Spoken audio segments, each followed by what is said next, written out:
Use है ना बहुत कुछ।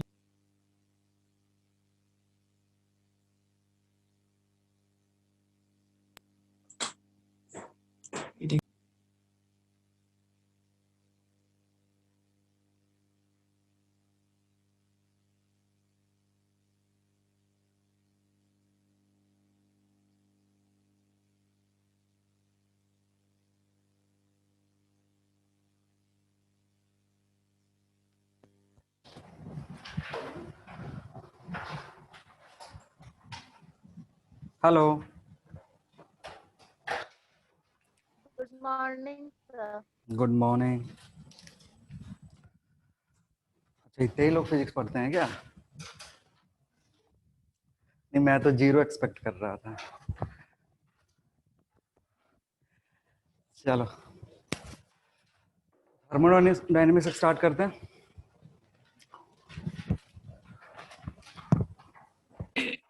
थर्मोडायनेमिक्स में बेसिकली हम पढ़ेंगे interaction between system and surrounding.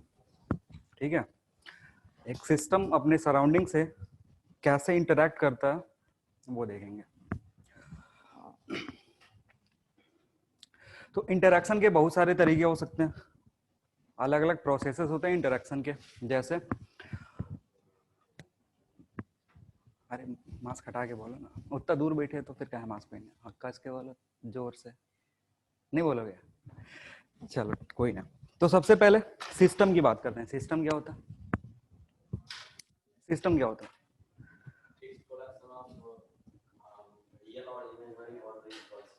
अच्छा, और सराउंडिंग?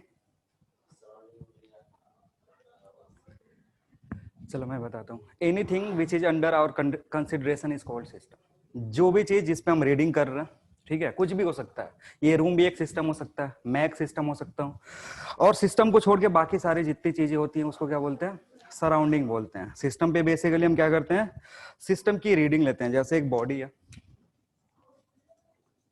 यहाँ पे, ठीक है, इसका हम टेम्परेचर, प्रेशर और वॉल्यूम में रीडिंग देख रहे हैं और इस पे एक प्रोसेस कर रहे हैं। प्रोसेस में भी anything, constant process, constant pressure, constant volume, constant temperature, adiabatic और पॉलीट्रॉपिक प्रोसेस, कुछ भी हो सकता है। पास्ट प्रोसेस पढ़ेंगे पूरे थर्मोडायनेमिक्स में। और इसी सारे प्रोसेस के हेल्प से ये सिस्टम, अगर ये बॉडी है तो अपने सराउंडिंग से क्या करेगा? इंटरैक्ट करेगा। और इंटरैक्ट करने के दो तरीके होते हैं। कैसे इंटरैक्ट कर सकता है? या तो हीट लेकर देकर, ठीक है, हीट इंटरेक्शन उसको बोलते हैं। दूसरा वर्क इंटरेक्शन, ठीक है, या तो वर्क लेगा या फिर वर्क ट्रांसफर करेगा। सिस्टम सराउंडिंग पे वर्क कर सकता है या फिर सराउंडिंग सिस्टम पे वर्क कर सकता है। सिमिलरली हीट सिस्टम से सराउंडिंग को जा सकता है और सराउंडिंग से सिस्टम में आ सकता है। तो ये पूरा जो इतना 5 मिनट बताया ना, ये पूरा थर्मोडायनेमिक्स पे है। इसी को अब डिटेल में क्या करेंगे? एक्सपैंड करेंगे। चलो, तो लिखना, सबसे पहले लिखेंगे सिस्टम क्या होता है। सिस्टम में लिखना anything, anything, anything under consideration, anything under consideration, anything under consideration, or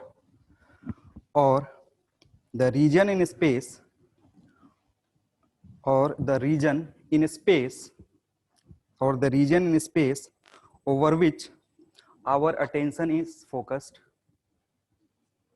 in space over which our attention is focused, our attention is focused is called system, is called system. Second, surrounding, surrounding, everything, everything, everything external to the system, everything external to the system is called surrounding.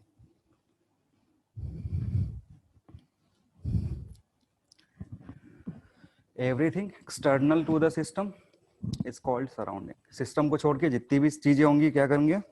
Surrounding होगी। Next, universe.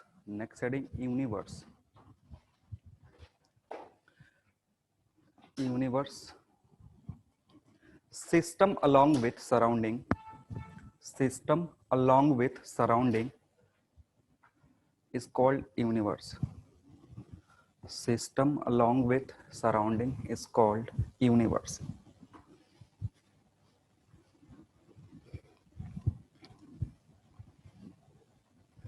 System along with surrounding is called universe. ठीक है. System और surrounding को distinguish करने के लिए एक term use होता है जिसको हम बाउंड्री बोलते हैं. ठीक है. तो नेक्स्ट हेडिंग होगा बाउंड्री.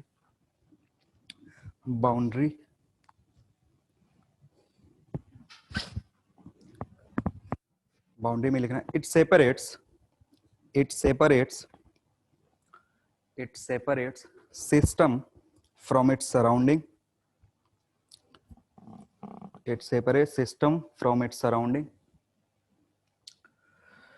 जैसे अगर ये रूम सिस्टम है तो जो वॉल्स होंगे वो क्या होंगे, बाउंड्री होंगे, और रूम के बाहर वाली सारी चीजें सराउंडिंग होंगी. Full stop. It may be real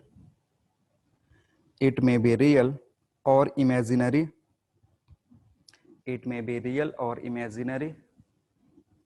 real भी हो सकता है, इमेजिनरी भी हम बना सकते हैं. नेक्स्ट पॉइंट उसी में बाउंड्री में, इट मे बी फिक्स्ड और movable. It may be fixed or movable, and it has zero thickness.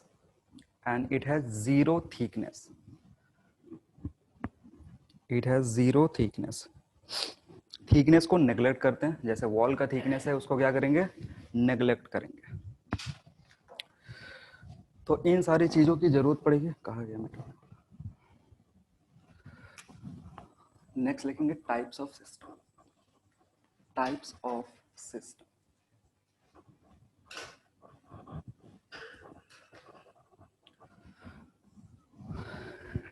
System. कितने टाइप के सिस्टम होते हैं, कौन कौन से?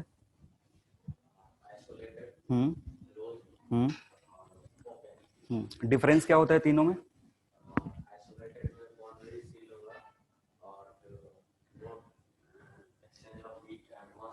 हाँ.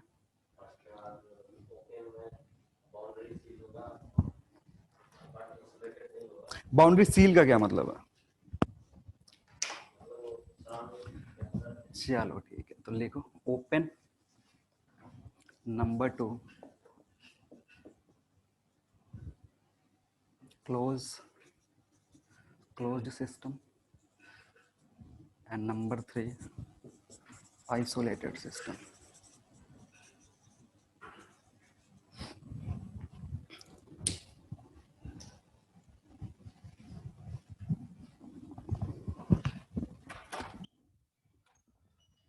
रब करने वाला कीजिएगा, मिटाने वाला. ओपन सिस्टम में क्या होता है, there is heat and work interaction, या हीट और एंड मास, सॉरी वर्क की जगह मास लिखना, heat and mass interaction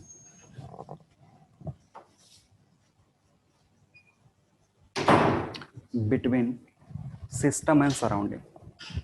there is heat and mass interaction between, heat की जगह वर्क भी लिख सकते हो, देयर इज एनर्जी. हीट की जगह क्या लिख सकते हो, ज्यादा सही वही रहेगा. There is energy and mass interaction between system and surrounding. जब ओपन सिस्टम होता है तो मास सिस्टम के बाहर जा सकता है, सिस्टम के अंदर आ सकता है. वैसे ही एनर्जी सिस्टम के बाहर जा सकता है और एनर्जी सिस्टम के अंदर भी आ सकता है. क्लोज में लिखेंगे there is only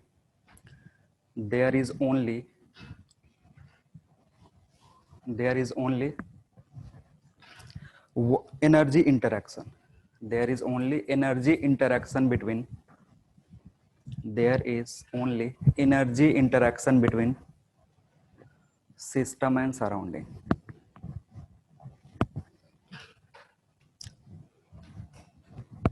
Energy interaction between system and surrounding. Mass interaction नहीं होता है. जब क्लोज सिस्टम होगा तो जो भी मास है वो कांस्टेंट रहेगा. Third one is isolated system, neither mass nor energy interaction takes place. Isolated में neither mass nor energy interaction takes place between system and surrounding.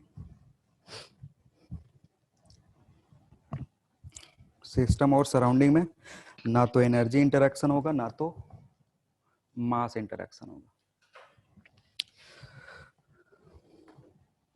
तो थर्मोडायनेमिक्स पढ़ने के लिए कुछ प्रॉपर्टीज यूज करते हैं, उसके बारे में लिखना। Next heading thermodynamic properties. Thermodynamic properties, thermodynamic properties,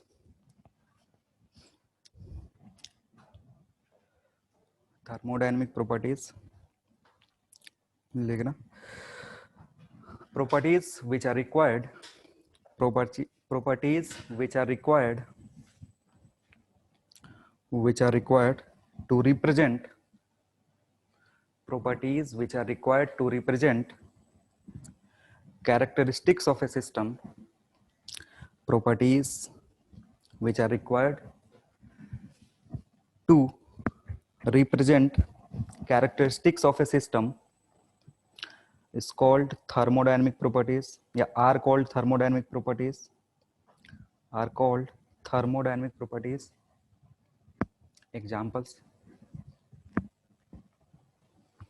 pressure, comma temperature, volume, pressure, temperature, volume, density, internal energy, internal energy, internal energy,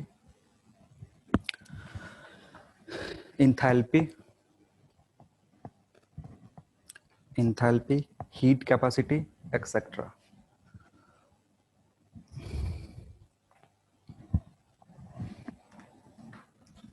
ठीक है, ये जो थर्मोडायनेमिक्स प्रॉपर्टीज है इसको भी दो टाइप में डिवाइड किया गया। तो लिखना there are two types of thermodynamic properties. There are two types of thermodynamic properties. कौन कौन से? राइट, एक्सटेंसिव को कभी कभी एक्सट्रिंसिक भी बोलते हैं और इंटेंसिव को इंट्रिंसिक भी बोलते हैं। तो नंबर 1 लिखना, एक्सटेंसिव और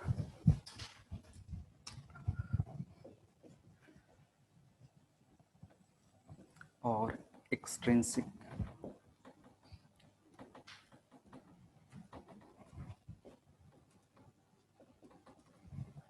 नंबर 2 इंटेंसिव और इंट्रिंसिक।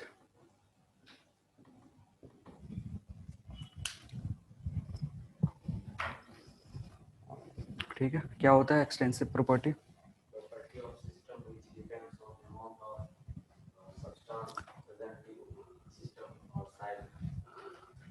ठीक है, लिखो हेडिंग लेना एक्सटेंसिव प्रॉपर्टी। नेक्स्ट हेडिंग, अच्छा जिसने ऐसे गैप करके लिखा हुआ है, ठीक है, एक्सटेंसिव प्रॉपर्टी में लिखेंगे properties which depends on mass of the system, properties which depends on mass of the system, properties which depends on mass of the system are called, या are called लिखने की जरूरत नहीं, उसी के नीचे लिख रहे हो तो properties which depends on mass of the system। Example बता सकते हो? हाँ, volume, volume, internal energy, heat capacity, heat capacity,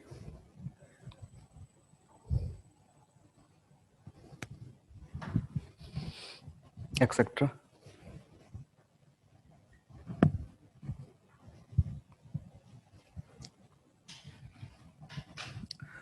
next intensive में लिखेंगे properties which are independent of, properties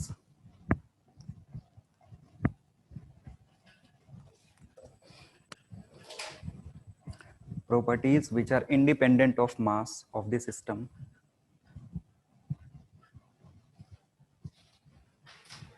are called intensive properties.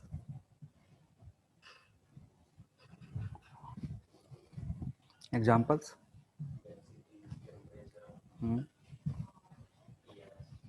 Pressure लिखो, एग्जांपल्स में pressure, temperature, density, specific enthalpy. Examples में pressure, temperature, density, pressure, temperature, density, specific enthalpy, specific heat capacity,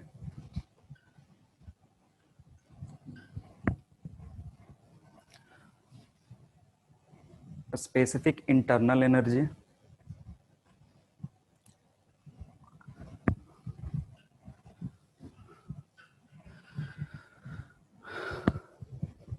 किसी ने message करा है कुछ? सर लास्ट में क्या बोला? लास्ट में स्पेसिफिक इंटरनल एनर्जी।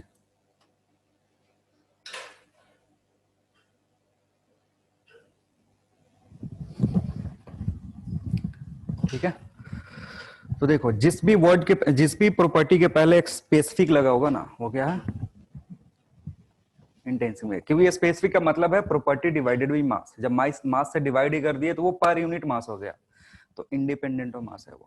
ठीक है, अब देखो होता क्या है, इसको पता करने का तरीका भी है, या तो रट सकते हो या तरीका है, कोई भी अगर सिस्टम दिया हुआ है, बोल रहा है कि प्रॉपर्टी और एक बताओ एक्सटेंसिव है या इंटेंसिव है, तो क्या करते हैं, इसको डिवाइड कर देते हैं।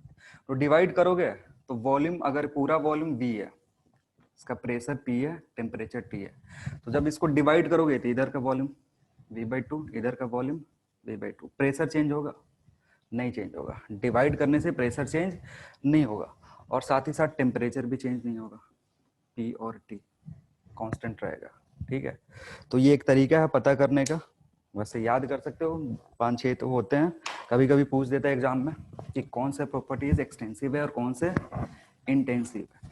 तो पहले चीज, जिसके पहले स्पेसिफिक लगा होगा आग बंद करके उसको क्या कर देंगे, इंटेंसिव कर देंगे। स्पेसिफिक कुछ भी हो सकता है, जैसे internal energy, enthalpy, heat capacity. ठीक है, इंथैल्पी अगर नॉर्मल ऐसे लिखा हुआ है, इंथैल्पी अगर नॉर्मल लिखा हुआ है तो ये क्या है, एक्सटेंसिव हो गया। ठीक है, लेकिन जैसे ही इसके पहले वर्ड स्पेसिफिक लगा देंगे ये क्या हो जाएगा, इंटेंसिव हो जाएगा। सिमिलरली हीट कैपेसिटी क्या है, एक्सटेंसिव प्रॉपर्टी है, उसके पहले अगर स्पेसिफिक वर्ड लगा देंगे तो क्या हो जाएगा, आ गया बात समझ में? तो ये थर्मोडायनेमिक प्रॉपर्टीज है, 2 टाइप होते हैं उनके, और डिसाइड कैसे करते हैं, कौन मास पे डिपेंड कर रहा है, कौन मास पे डिपेंड नहीं कर रहा है। ठीक है, नेक्स्ट लिखेंगे, next heading, thermodynamic state. Thermodynamic state, thermodynamic state,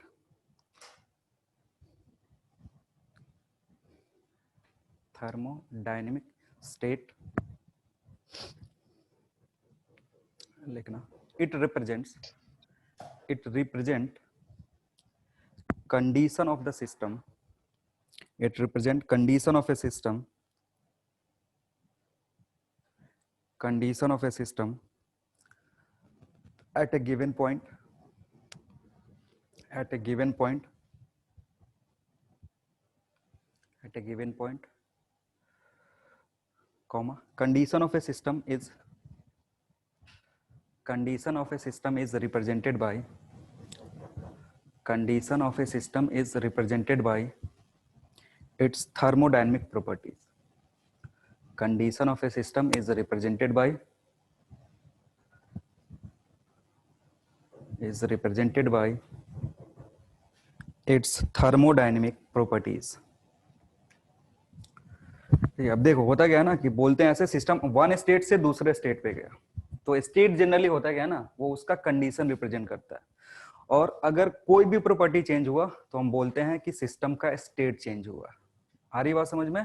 properties कोई भी चेंज करो एक जगह से दूसरी जगह, प्रोसेस कुछ भी हो सकता है, एक पॉइंट पे पहले ऑब्जेक्ट था, सिस्टम था, दूसरे पॉइंट पे उठा करके ले जा रहे हो, तो कोई ना कोई उसका प्रॉपर्टी चेंज होगा, और उस प्रॉपर्टी चेंज को हम डिनोट कैसे करते हैं, इन टर्म्स ऑफ स्टेट, कि बॉडी वन स्टेट से दूसरे स्टेट में गया। तो बेसिकली हम इनडायरेक्टली बोलना क्या चाहते हैं, बॉडी का थर्मोडायनेमिक प्रॉपर्टी क्या हुआ, चेंज हुआ। ठीक है, नेक्स्ट लिखेंगे, next heading thermodynamic process. Thermodynamic process, thermodynamic process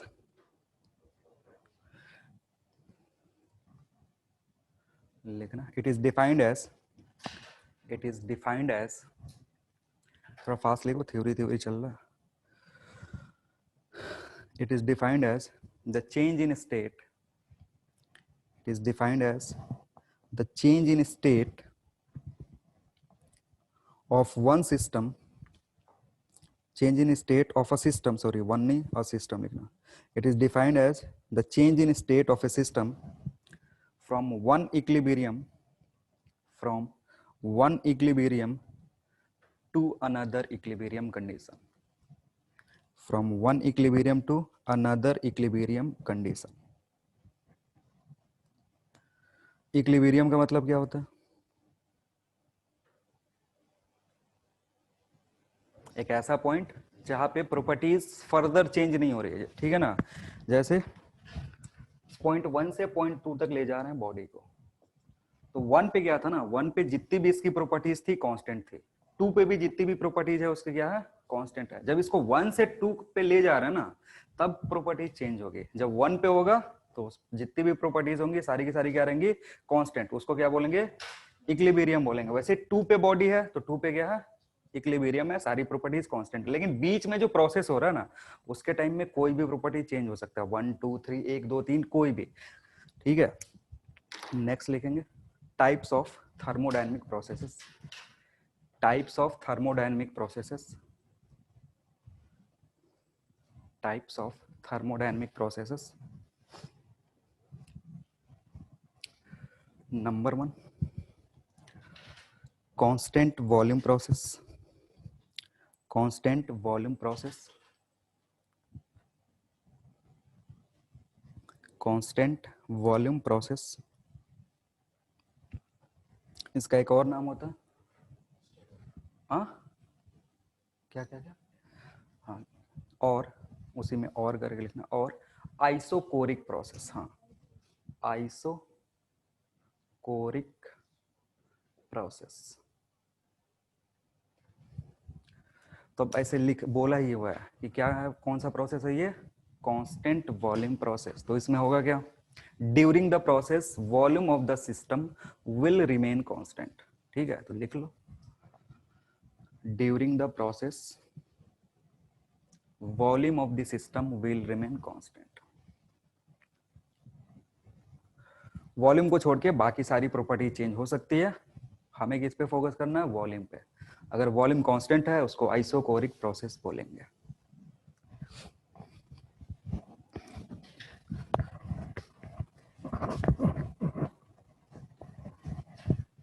नीचे लिख दो, that is V is equal to constant.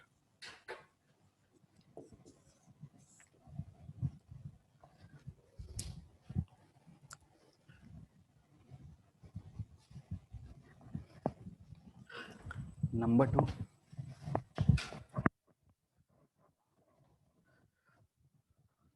Constant pressure process. Constant pressure process, constant pressure का दूसरा नाम आइसोबारिक प्रोसेस, और उसी में और आइसोबारिक प्रोसेस। आइसोबारिक प्रोसेस, इसमें क्या होगा, during the process pressure of the system will remain constant.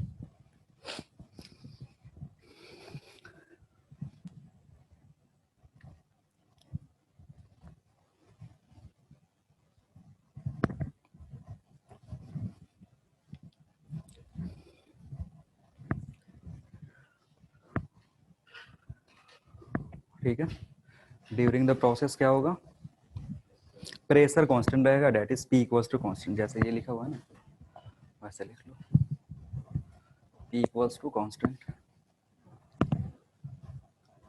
Third one is, तीसरा क्या, constant temperature process. Constant temperature process,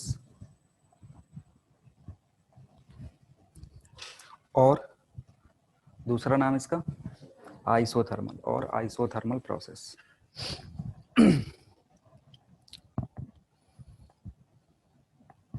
isothermal process में क्या कांस्टेंट रहेगा? टेम्परेचर कांस्टेंट रहेगा।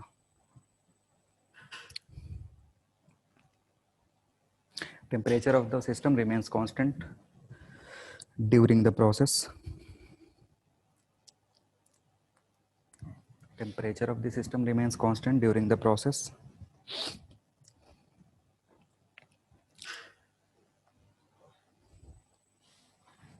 That is P equals to constant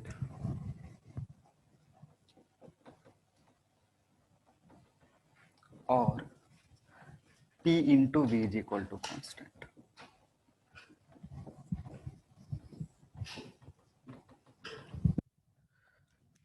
temperature constant या फिर pressure into volume is constant. Fourth one, adiabatic process. Fourth one is adiabatic process, ADIABETIC, adiabatic process.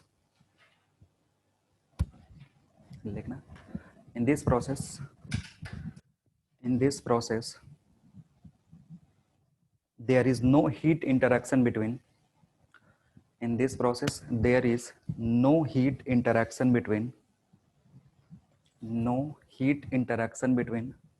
system and surrounding.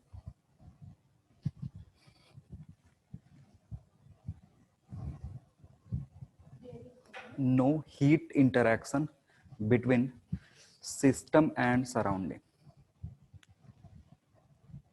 इसके नीचे लिखना, that is delta Q is equal to 0. System और surrounding के बीच क्या होगा? Heat interaction नहीं होगा। और PV to the power gamma is constant. ये जो Y है ना, ये गामा है। PV to the power gamma is constant. अब यहाँ गामा होता क्या है आगे पढ़ेंगे, ठीक है। Last one, polytropic process.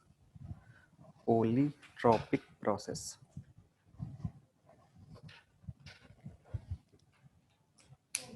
Polytropic, POLYTROPIC, polytropic process. Any process other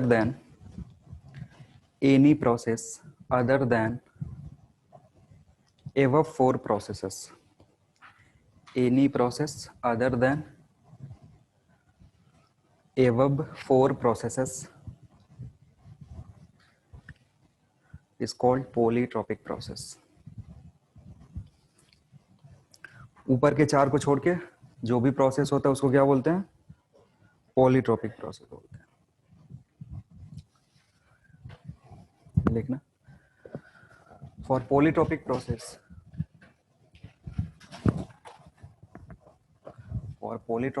process, PV to the power x is constant.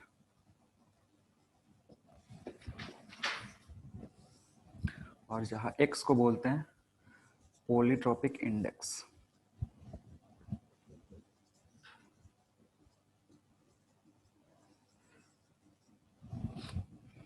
x की वैल्यू कुछ भी हो सकती है।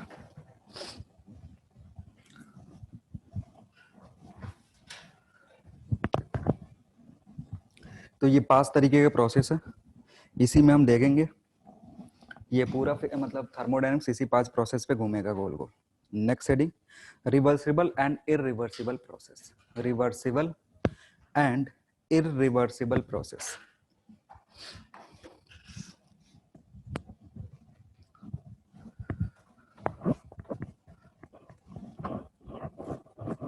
Reversible and irreversible process.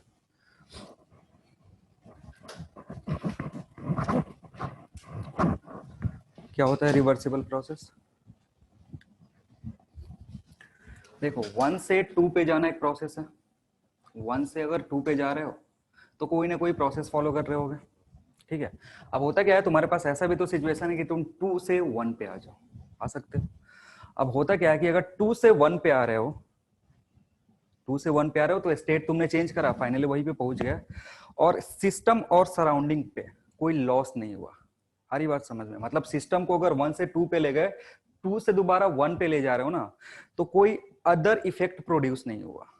हरी बात समझ में, जैसे मे बी हीट लॉस होगा या फिर वर्क लॉस होगा, फ्रिक्शन होगा या बाकी सारी चीजें, ठीक है।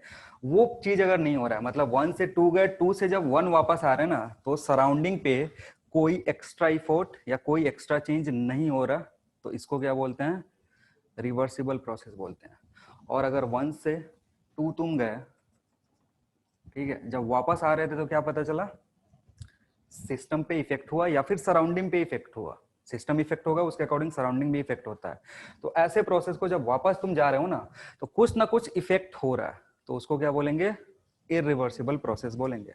तो लिखना, लिखो, a process is said to be reversible, a process is said to be reversible,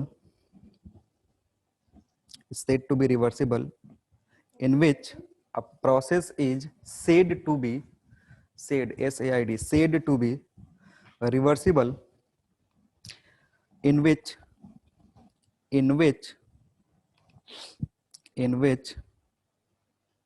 system returns to its initial state, system returns to its initial state,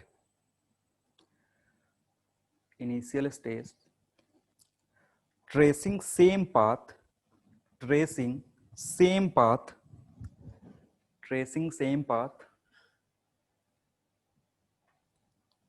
without leaving any effect, without leaving any effect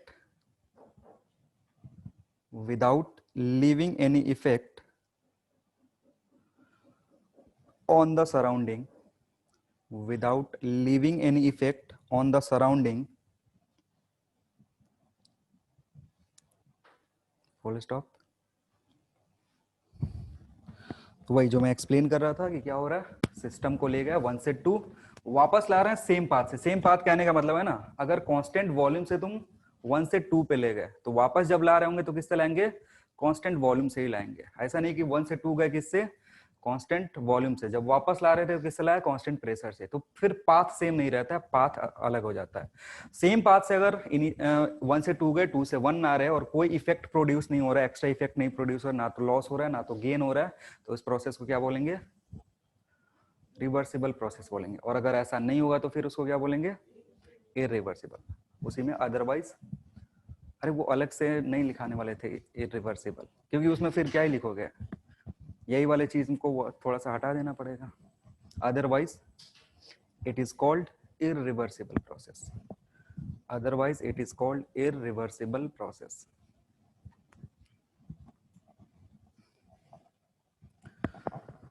अगर ऊपर वाला follow नहीं कर रहा होगा तो उसको क्या बोलेंगे, इरिवर्सिबल बोलेंगे। फुल स्टॉप, पैरा छोड़ के लिखना।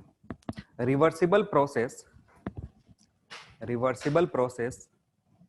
is represented by, reversible process is represented by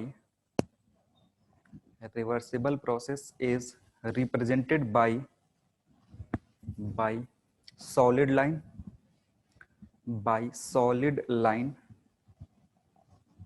and irreversible process is represented by dashed line, dashed or dotted, represented by dashed or dotted line। जैसे यहाँ पे किया हुआ है, ये सॉलिड लाइन है 1 से 2, तो अगर ऐसा कहीं बुक में लिखा हुआ है या कॉपी में लिखा हुआ है तो इसका मतलब प्रोसेस कैसा होगा, रिवर्सिबल। अगर ऐसा लिखा हुआ है तो इरिवर्सिबल होगा। Sir example of reversible one, example of reversible, ये एक हाइपोथेटिकल, ठीक है, या बहुत ही स्लो प्रोसेस, जैसे स्लो थर्मोडायनेमिक्स प्रोसेस, अगर बहुत ही स्लो प्रोसेस हो रहा है ना, तो उसको तुम स्लोली रिवर्स भी कर सकते हो। जैसे बता रहा हूँ, ये एक कंटेनर, यहाँ पे पिस्टन लगा हुआ है, अंदर में गैस, इस पे बहुत सारा स्टोन रखा हुआ है।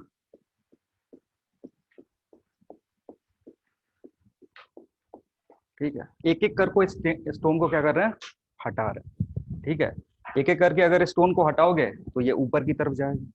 ठीक है, तो एक एक करके पूरा स्टोन हटा करके यहाँ रख दिए। सिस्टम पहले यहाँ था, ये मतलब जो सिस्टम था इस कंडीशन में था।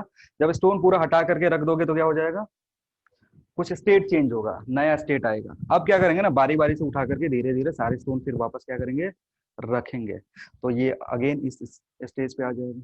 ठीक है ना, तो इस प्रोसेस को क्या बोल सकते हो, रिवर्सिबल प्रोसेस बोल सकते हो, क्योंकि इसमें जो इफेक्ट है सराउंडिंग और सिस्टम पे वो कुछ प्रोड्यूस नहीं हुआ है। आ रही बात समझ में? एक तरीके का ये क्या है, जैसे आइडियल गैस पढ़ते हैं ना, तो आइडियल गैस होता है, नहीं होता है, वो बस हाइपोथेटिकल गैस है। सर जब डेफिनेशन, मैंने भी शायद आइडियल गैस का डेफिनेशन लिखा था तो बोला होगा it is a hypothetical gas, पढ़ने के लिए यूज करते हैं। हरी बात समझ में? क्योंकि सारी चीजें ना हम रियल पे पढ़ाएंगे ना तो सारे बच्चे लेट जाएंगे। रियल वाली जो चीजें होती है क्या होती है, कम्प्लेक्स होती है। जैसे हमने प्रोजेक्टाइल पढ़ा, उस पर क्या लिखा था ब्रैकेट में, नेग्लेक्टिंग एयर रेसिस्टेंस। अगर एयर रेसिस्टेंस आ जाता है तो फिर क्या होता है, बहुत सारी चीजें चेंज हो जाती है। लेकिन पढ़ाने के लिए तुम लोग को क्या क्या पढ़ाया जाता है, आसान आसान चीजें। ठीक है, बाकी जितने भी प्रोसेस है ना, ऑलमोस्ट सारे प्रोसेस क्या होते हैं, इरिवर्सिबल होते हैं। जितने भी प्रोसेस होते हैं, अगर उसको रिटर्न करोगे, वापस रिटर्न करोगे, कोई ना कोई इफेक्ट क्या करेगा, सराउंडिंग पे छोड़ के जाएगा ही। आ रही है बात समझ में? ठीक है, और कुछ क्लियर है? अरे जिसने वो पूछा था वो तो गायब ही हो गया। Next next, Ashwin. ठीक है, नेक्स्ट लिखो cyclic process. Cyclic process, cyclic process,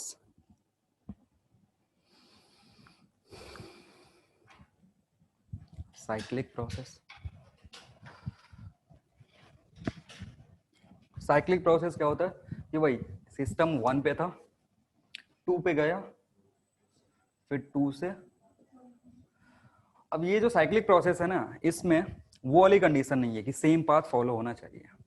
आ रही बात समझ में? साइक्लिक प्रोसेस में ऐसे नेसेसरी क्राइटेरिया कंडीशन नहीं है कि 1 से अगर 2 पे जा रहे हो तो सेम पाथ फॉलो करके 1 पे जाएंगे, उसी को साइक्लिक बोलेंगे। साइक्लिक का मतलब कैसी भी तुमको 1 से 2 पे गए मतलब नहीं है, जब 2 से 1 पे जा रहे हो कोई भी पाथ फॉलो कर सकते हो। यहाँ पे कंडीशन बस ये है ना कि इनिशियल और जो फाइनल कंडीशन होना चाहिए सिस्टम का, वो क्या होना चाहिए, सेम होना चाहिए। और अगर एक साइक्लिक प्रोसेस तुमको जाना है, एक साइक्लिक प्रोसेस में मिनिमम कितने प्रोसेस हो सकते हैं, cyclic process is actually combination of processes. ठीक है ना, जैसे 1 से ए से बी जा रहे हो तो A1B पाथ फॉलो करे, वापस आ सकते हो D2A से। सबसे मिनिमम कितने पाथ पॉसिबल है, 2। 2 से कम पॉसिबल नहीं है। कोई 3 भी कर सकता है कि हम A से B गए, फिर B से C गए, फिर C से। तो सबसे कम किसी भी साइक्लिक प्रोसेस के लिए, साइक्लिक प्रोसेस एक प्रोसेस तो पहली बात नहीं है, कितने प्रोसेस है, कम से कम 2 प्रोसेस होने चाहिए, क्योंकि सिस्टम को ए से बी ले जाना है, बी से ए लाना है। कंडीशन यहाँ ये नहीं है कि जब बी से ए ला रहे होंगे तो सेम पाथ फॉलो करके ला रहे होंगे, कोई भी पाथ फॉलो कर सकते हो, तुम्हारा मन। ठीक है, तो लिखना a process in which, a process in which, a process in which, a process in which initial and final state of a system, a process in which initial and final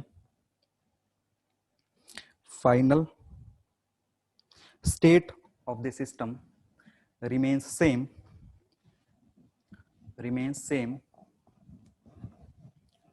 is called cyclic process.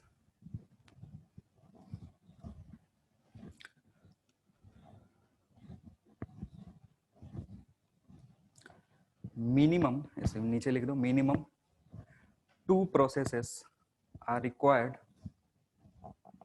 minimum 2 processes are required to have a cyclic process. Minimum 2 processes are required to have a cyclic process.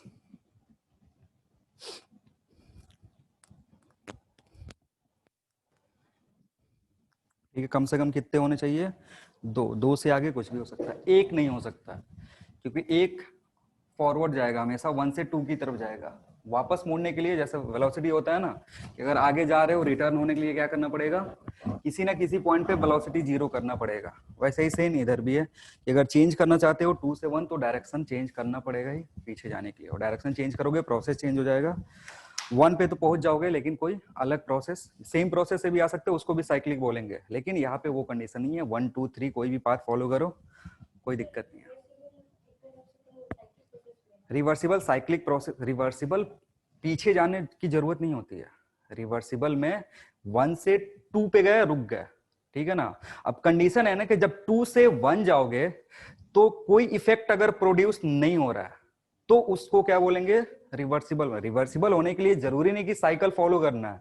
1 से 2 गए, अब condition क्या है, 1 से 2 गए तो क्या ये प्रोसेस रिवर्सिबल है या इरिवर्सिबल है, उसको चेक कैसे करते हैं, वापस जा करके सेम पाथ फॉलो कर करके, कि 1 से 2 पे गए थे कि हमें डिसाइड करना है प्रोसेस कैसा है, रिवर्सिबल है या नहीं है। तो 1 से 2 जब गए ना, तो हमें पीछे आके चेक करना पड़ता है कि जब पीछे जा रहे हैं तो क्या हो रहा है, सेम पाथ फॉलो करते करते कोई इफेक्ट छोड़ रहा है कि नहीं सराउंडिंग पे, तब उसको रिवर्सिबल बोलेंगे। आ रही बात में? साइक्लिक जो है ना, उसमें पक्का इनिशियल और फाइनल क्या होना चाहिए, सेम होना चाहिए। इसको मतलब प्रोसेस जो है ना, साइक्लिक प्रोसेस में भी रिवर्सिबल, अगर जो प्रोसेस कर रहे हो वो तो रिवर्सिबल हो सकता है, जैसे इधर से गए इधर से वापस आए इसी पाथ पे, तो ये रिवर्सिबल होगा। लेकिन कंडीशन ये है कि 1 और 2 के बीच में ही हम रिवर्सिबल डिसाइड करते हैं, उसको साइक्लिक लाने की जरूरत नहीं है। साइकिल बस वो डिफिनीशन जो है ना, वो हम एक तरीके से बताते हैं कि कब उसको रिवर्सिबल बोलेंगे, कब उसको नहीं बोलेंगे। ठीक है, नेक्स्ट लिखेंगे zeroth law of thermodynamics. Zeroth law of thermodynamics.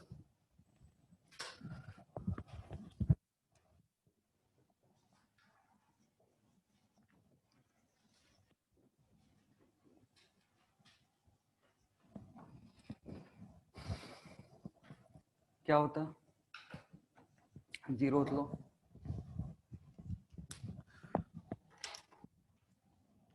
सबसे पहले तो ये जीरोथ लॉ की हुआ, फर्स्ट सेकंड थर्ड ऐसे जितने भी लॉ होते हैं, जैसे Newton's law, first law, second law, third law, ऐसा है। न्यूटन ने जीरोथ लॉ अपना क्यों नहीं दिया, यहाँ पे जीरोथ लॉ की हुआ। देखो ये हुआ क्या ना, कि फर्स्ट लॉ आ चुका था, सेकंड लॉ आ चुका था, तब साइंटिस्ट के दिमाग में कि एक बेसिक लॉ भी है जो होना चाहिए, तो अब 1 को 2 को रिप्लेस तो कर नहीं सकते हैं, तो उन्होंने क्या बोला, 1 से पहले क्या होता है 0, तो बोल दिया जीरोथ लॉ। ठीक है, क्योंकि ये 1 के 2 के बाद आया हुआ है और बहुत ही बेसिक है, इसको थर्ड नहीं बोल सकते हैं। ठीक है ना, ये इतना बेसिक था कि इसको थर्ड बोलते तो फिर क्या होता, कॉन्फ्रेंस में जूता खाते। ठीक है, इसे जाकर के कॉन्फ्रेंस देना पड़ता है ना, कोई भी लॉ अगर उसको इम्प्लीमेंट करवाना है तो उसके लिए क्या होता है, पेपर पब्लिश करवाना पड़ता है, कॉन्फ्रेंस देना पड़ता है बड़े बड़े साइंटिस्ट के सामने। तो अगर वो चला जाता ना, बोलता I am introducing third law of thermodynamics and this is my law, तो क्या खाता, अगर टमाटर होते तो टमाटर, नहीं तो जूते तो सबके पास होते हैं। ठीक है, तो लिखना होता है क्या, बहुत ही सिंपल है, लिखते लिखते तुम लोग को समझ में आ जाए कि उसको जीरोथ बोलते हैं। लिखना, if a body A is in thermal equilibrium, if a body A, capital A, is in thermal equilibrium with a body B, with a body B, with a body B, sir एक बार फिर से repeat कर सकते हैं? रुक जाओ ये sound खत्म हो जाने दो। हाँ, if a body A is, अरे ये लग रहा है अब चलेगा पूरा। A body A is in thermal equilibrium, if a body A is in thermal equilibrium with body B and body B is in, and body B is in thermal equilibrium with body C, is in thermal equilibrium with body C separately, then body A and C, then body A and C will be also in thermal equilibrium, then body A and C will also be in thermal equilibrium with each other.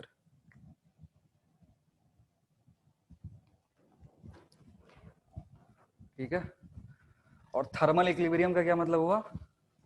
Temperature constant. Thermal equilibrium का मतलब होता है temperature constant. Thermodynamic equilibrium का मतलब बदल जाता है, वो अगर होगा इसमें तुम्हारे सिलेबस में तो वो बताएंगे। कह रहा एक बॉडी है ए और एक दूसरा बॉडी है बी, ये दोनों क्या है? थर्मोडायनेमिक इक्विलिब्रियम, मतलब temperature of A is equal to temperature of B. और ये जो बॉडी है सेपरेटली बॉडी सी के साथ क्या है? थर्मल इक्विलिब्रियम में टीबी इक्वल्स टू टीसी। तो कह रहा है कि ए और बी जो होगा, ए और सी जो होगा वो भी क्या होगा? थर्मल इक्विलिब्रियम में होगा। लो टीसी इक्वल्स टू टी है, तो होना ही चाहिए। ये तो मैथमेटिक्स भी बोलता है कि T equals to TB, TB equals to TC, तो टी इक्वल्स टू बस। हाँ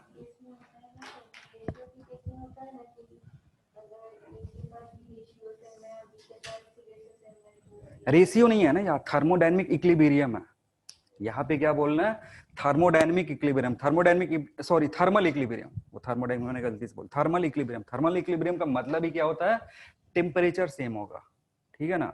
टेम्परेचर सेम कहने का मतलब कि ए और बी का टेम्परेचर सेम था, और अलग से देखा तो हमने बी और सी भी सेम टेम्परेचर पे थे, तो ए और सी भी क्या होंगे?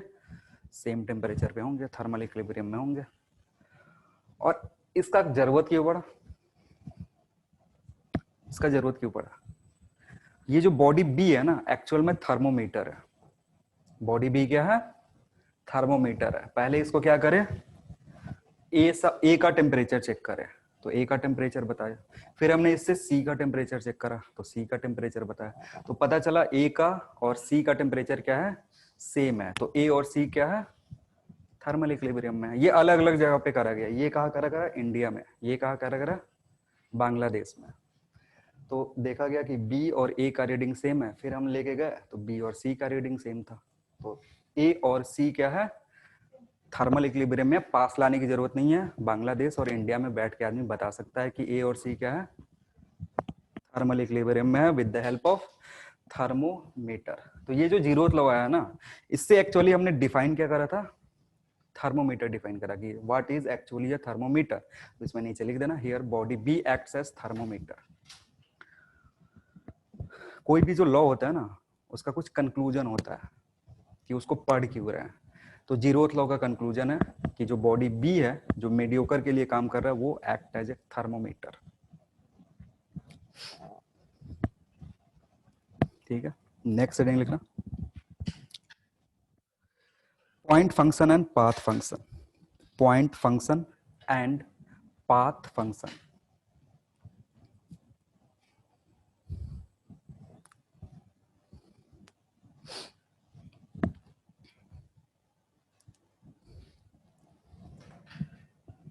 Point function and path function. तो देखो, हम जब प्रोसेस कर रहे हैं ना, तो प्रॉपर्टी चेंज हो रही है। जो भी हम प्रोसेस कर रहे हैं तो क्या हो रहा है? जितनी भी थर्मोडायनेमिक प्रॉपर्टीज है वो चेंज होती हैं। जैसे प्रेशर चेंज होगा, टेम्परेचर चेंज होगा, वॉल्यूम, इंटरनल एनर्जी, एंथैल्पी, ये सारी चीजें क्या होंगी? चेंज होगी। तो एक्चुअली ये वेरिएबल्स है। ये थर्मोडायनेमिक्स की क्या है? वेरिएबल है, जो process to process, path to path, state to state क्या होगा? चेंज होगा। तो इनमें से कुछ ऐसे वेरिएबल है जो पाथ पे डिपेंड करते हैं कि तुमने कौन सा पाथ फॉलो किया। कुछ ऐसे वेरिएबल है जो पाथ पे डिपेंड नहीं करते हैं, स्टेट पे डिपेंड करते हैं। ठीक है ना। तो इसलिए उसके बेसिस पे हमारे पास दो फंक्शन है। कौन कौन से? Path function and point function. ठीक है, पॉइंट फंक्शन या पाथ फंक्शन। ठीक है, लिखना वेरिएबल्स। वेरिएबल समझ गया ना क्या क्या है यहाँ पे? Pressure, temperature, volume, etcetera. Variables which depends on variables which depends on path followed by the system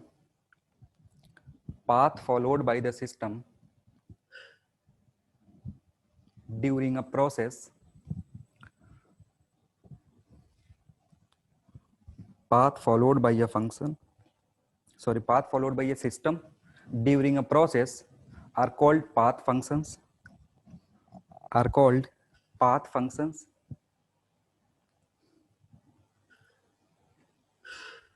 Examples: work, heat, work and heat.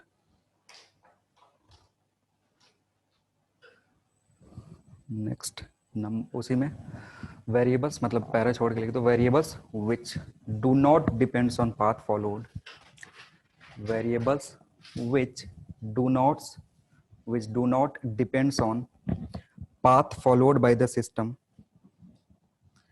path followed by the system, path followed by the system are called point functions, point functions. Examples: volume, pressure, internal energy, enthalpy, etc.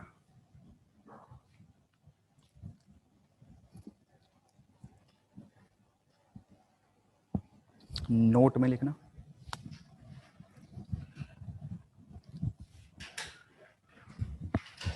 Note में लिखो cyclic integral of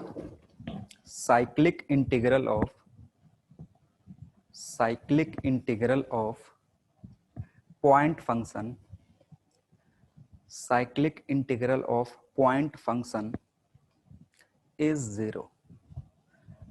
cyclic integral of point function is 0. ठीक है, cyclic integral का मतलब है ना, जो process हो रहा है 1 से 2, फिर 2 से 1 अगर जाओगे, 1 से 2 गए, 2 से 1 है, तो जितने भी पॉइंट फंक्शन होंगे ना वो ऐड होकर के कितने हो जाएंगे, 0 हो जाएंगे। ठीक है, तो ऐसे फंक्शन को हम क्या बोलेंगे, पॉइंट फंक्शन। और जो पाथ फंक्शन होते हैं ना, 1 से 2 गए, 2 से जब 1 गए, तो उनका अलग अलग वैल्यू होगा, तो जब ऐड करोगे तो वो नॉन जीरो मिलेगा। ठीक है, तो कुछ जो फंक्शन होते हैं वो पाथ पे डिपेंड करते हैं, कुछ नहीं डिपेंड करते हैं। जो नहीं डिपेंड करते हैं उनको पॉइंट फंक्शन बोलते हैं, जो पाथ पे डिपेंड करते हैं उनको पाथ फंक्शन बोलते हैं। साइक्लिक इंटीग्रल अगर पॉइंट फंक्शन का 0 है तो पाथ फंक्शन का क्या होगा, नॉन जीरो, जीरो नेगेटिव कुछ भी हो सकता है, तो वो भी लिख लो। And for path function it is non zero, and for, हाँ वही लाइन इंटीग्रल ही बोल, and for path functions line integral is 0। Cyclic line integral, cyclic का मतलब होता है 1 से 2, 2 से 1।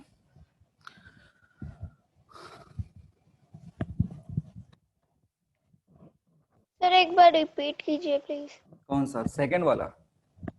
सर वो नॉन जीरो बोला या जीरो बोला आपने? पहले 0 बोला था पॉइंट फंक्शन के लिए, पॉइंट के लिए 0 और पाथ के लिए नॉन जीरो। अगर पॉइंट फंक्शन होगा तो साइक्लिक इंटीग्रल 0 होगा, और अगर पाथ फंक्शन होगा तो साइक्लिक इंटीग्रल नॉन जीरो होगा। हो गया, चलो नेक्स्ट हेडिंग है ways of energy interaction, ways of energy interaction between system and ways, WAYAS, ways of energy interaction between, ways of energy interaction between system and surrounding, ways of energy interaction between system and surrounding। System और surrounding एक दूसरे से कितने तरीके से interact कर सकते हैं वो देखेंगे। कितने तरीके से इंटरेक्ट करते हैं, एनर्जी इंटरेक्शन की बात हो रही है, कितने तरीके का एनर्जी ट्रांसफर हो सकता है सिस्टम से सराउंडिंग या सराउंडिंग से सिस्टम। कितने तरीके का, 2 तरीके का, या तो वर्क ट्रांसफर होगा या फिर हीट ट्रांसफर होगा। ठीक है ना, तो लिखेंगे पहला हीट, दूसरा वर्क। अब बारी बारी से हीट इंटरेक्शन पढ़ेंगे, फिर वर्क इंटरेक्शन पढ़ेंगे, उसके बाद पढ़ेंगे फर्स्ट लॉ ऑफ थर्मोडायनेमिक्स। तो लिखना next heading will be heat interaction between system and surrounding for different processes.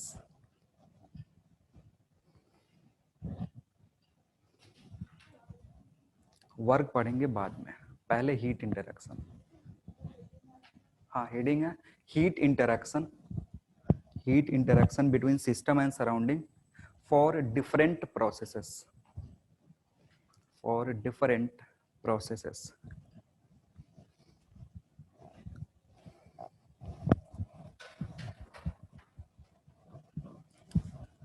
पहला प्रोसेस कौन सा? Constant volume process.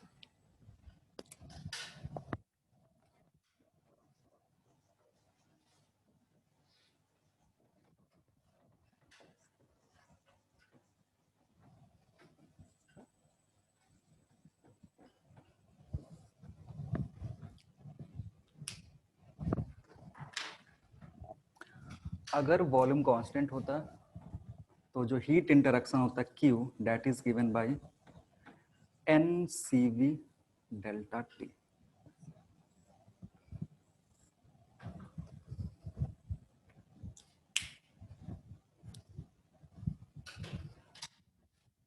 सेम चीज है, हमने पढ़ा था ना कैलोरीमेट्री में Q इक्वल्स टू MS, ऐसा कुछ पढ़ा था MS डेल्टा T। ठीक है, उधर मास इसलिए आता था क्योंकि कोई भी बॉडीज हो सकता, लिक्विड हो सकता या कोई कॉपर बॉडी या फिर आयरन बॉडी भी हो सकता है, इसलिए मास डील करते हैं। इधर क्या होता है ना, जनरली गैसेस से डील करते हैं हम, इसलिए N क्या है यहाँ पे? Number of moles. और इसको क्या बोलते हैं? Molar heat capacity at constant volume. तो यहाँ N क्या है? Number of moles. और इधर CV क्या है? Molar heat capacity at constant volume. V वही रिप्रेजेंट कर रहा होता है। अब देखो, पहले जब लिक्विड के केस में पढ़ते थे ना, मैंने बोला था कि एक अलग से चैप्टर बना हुआ है गैसेस के लिए। थर्मोडायनेमिक्स क्या है, इसमें बस गैस से डील करेंगे। जो कैलोरीमेट्री था वहां पे हमने किससे डील करा था? या तो गैस या फिर लिक्विड, सॉरी सॉलिड या फिर लिक्विड से। तो सॉलिड और लिक्विड के लिए ना, ये एस जो होता है ना, ये प्रोसेस पे डिपेंड नहीं करता है। कोई भी प्रोसेस हो, इसको फर्क नहीं पड़ता, ये क्या रहेगा? कांस्टेंट रहेगा। लेकिन गैसेस के साथ थोड़ा सा दिक्कत होता है, प्रोसेस पे डिपेंड करता है।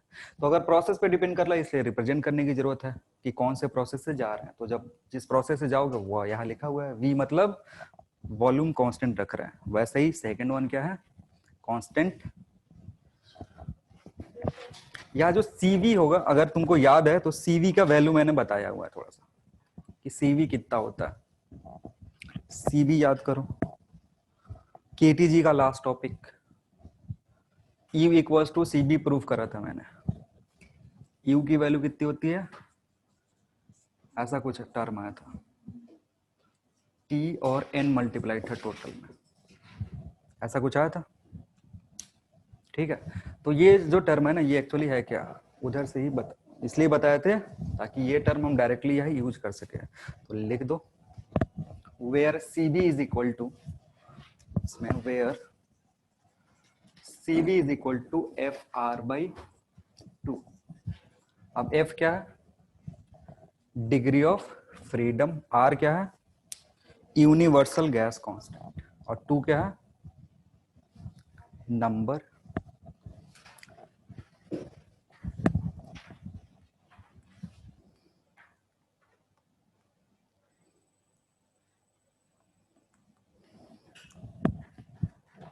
तो जब भी बोलेगा ना constant heat, constant volume process, तो हीट कैसे कैलकुलेट करेंगे?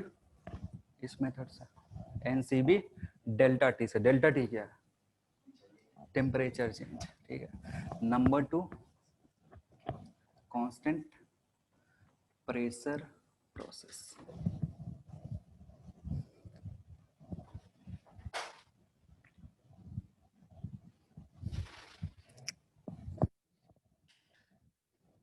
Constant pressure process.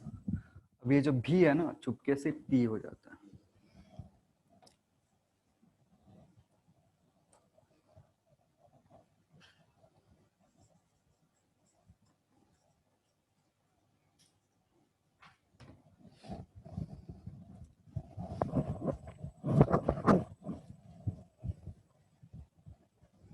N C P delta T, जहाँ पी क्या रिप्रेजेंट कर रहा है, और ये जो सी पी होता है ना ये एक्चुअली होता है आर प्लस सी भी, और सी भी तो तुमने निकाला है, तो उसमें आर ऐड कर दोगे तो क्या पता चल जाएगा, सी पी पता चल जाएगा। और इस इक्वेशन को बोलते हैं मेयर्स इक्वेशन। एक साइंटिस्ट थे मेयर जिन्होंने ये बताया था, इसको प्रूफ भी करेंगे आगे।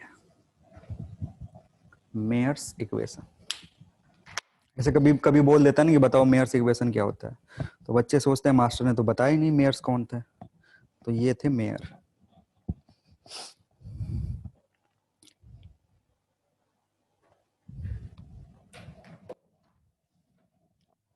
ठीक है, थर्ड प्रोसेस कौन सा होगा, कांस्टेंट टेम्परेचर प्रोसेस। तो यहां क्या लिखे, ऐसे लिख सकते हैं, नहीं लिख सकते ना क्योंकि टेम्परेचर तो चेंज हो ही नहीं रहा, तो या हीट इंटरेक्शन नहीं होगा। अगर टेम्परेचर कांस्टेंट हो गया तो क्यू जीरो होगा। अरे हाँ या ना, सस्पिशन नहीं, दो ही तो जवाब है, या तो हाँ या तो ना। तो हीट इंटरेक्शन होगा कि नहीं होगा, नहीं होगा। फिर से सोच लो, हीट इंटरेक्शन जब नहीं होता है तो उसको क्या बोल देते हैं, अरे वो प्रोसेस ही अलग हो जाता है, एडियाबेटिक। तो ये आइसोथर्मल प्रोसेस में भी हीट इंटरेक्शन नहीं होता है, होता है, लेकिन यहाँ जो डेल्टा क्यू हो जाता है ना वो हो जाता है वर्क डन के बराबर, डेल्टा डब्ल्यू के बराबर। ये तुमको समझ में आएगा कहां से, जब फर्स्ट लॉ ऑफ थर्मोडायनेमिक्स पढ़ लोगे तो। ठीक है, डेल्टा क्यू कैसे निकलेगा, डेल्टा डब्ल्यू के बराबर होगा। तो डेल्टा डब्ल्यू अगर तुमने निकाल लिया, डेल्टा डब्ल्यू का कहने का मतलब है work done on the system और बाय द सिस्टम। ठीक है, तो इसमें नोट में नीचे लिख देना।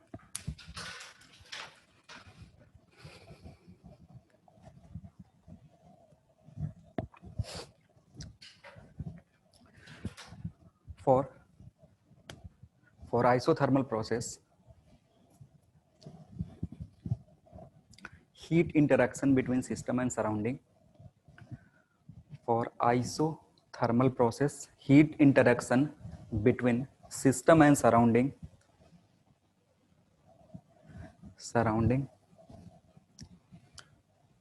is equal to work interaction between system and surrounding. अब ये क्यों बोलना, अगेन कहाँ चलेंगे, फर्स्ट लॉ ऑफ थर्मोडायनेमिक्स में एकदम साफ साफ। Heat interaction between system and surrounding is equal to work interaction between system and surrounding, delta Q is equal to delta W. जो वर्क करेंगे वो क्या करेगा, अगर सिस्टम पे वर्क कर रहे हो तो हीट मतलब सप्लाई करने के बराबर हो जाए। और यहाँ पे जो C का वैल्यू होता है वो होता है इन्फिनिटी, तो उसी में निकला for isothermal process heat capacity is undefined. For isothermal process heat capacity is undefined, और कोई भी जो चीज अनडिफाइंड नहीं होता है उसको क्या बोलते हैं, infinity. That is C equals to infinite. Next process क्या है, कांस्टेंट नहीं, एडियाबेटिक प्रोसेस।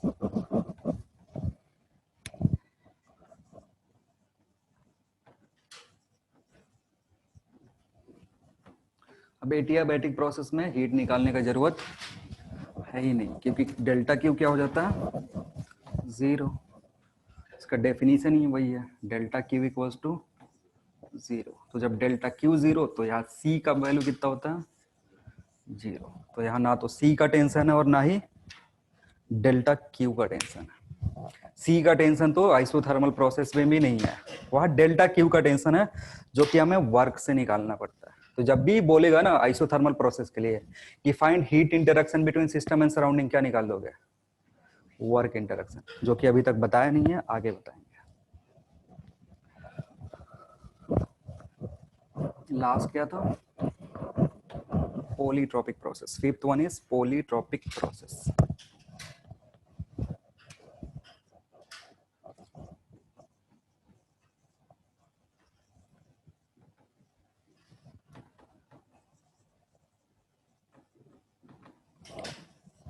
पॉलीट्रॉपिक प्रोसेस में जो हीट इंटरेक्शन होता है डेल्टा क्यू, वो आता है एन सी पोली डेल्टा टी।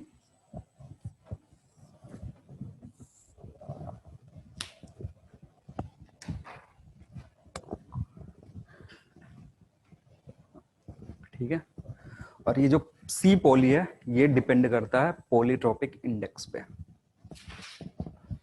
तो इसमें सी पोली के नीचे क्या लिखोगे, molar heat capacity, molar heat capacity for polytropic process, molar heat capacity for polytropic process, and it depends on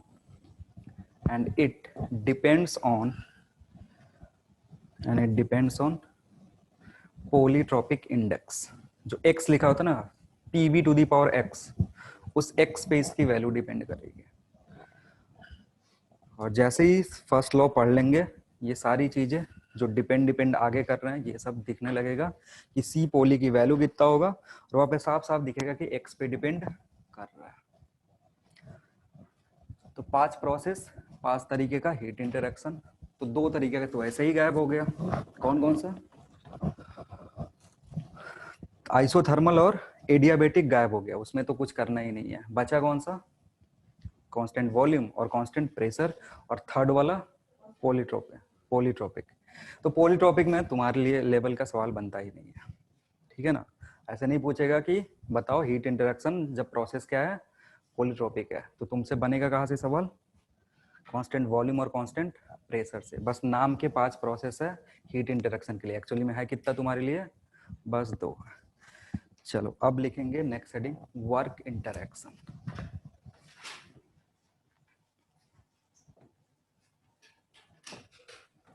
work interaction between system and surrounding.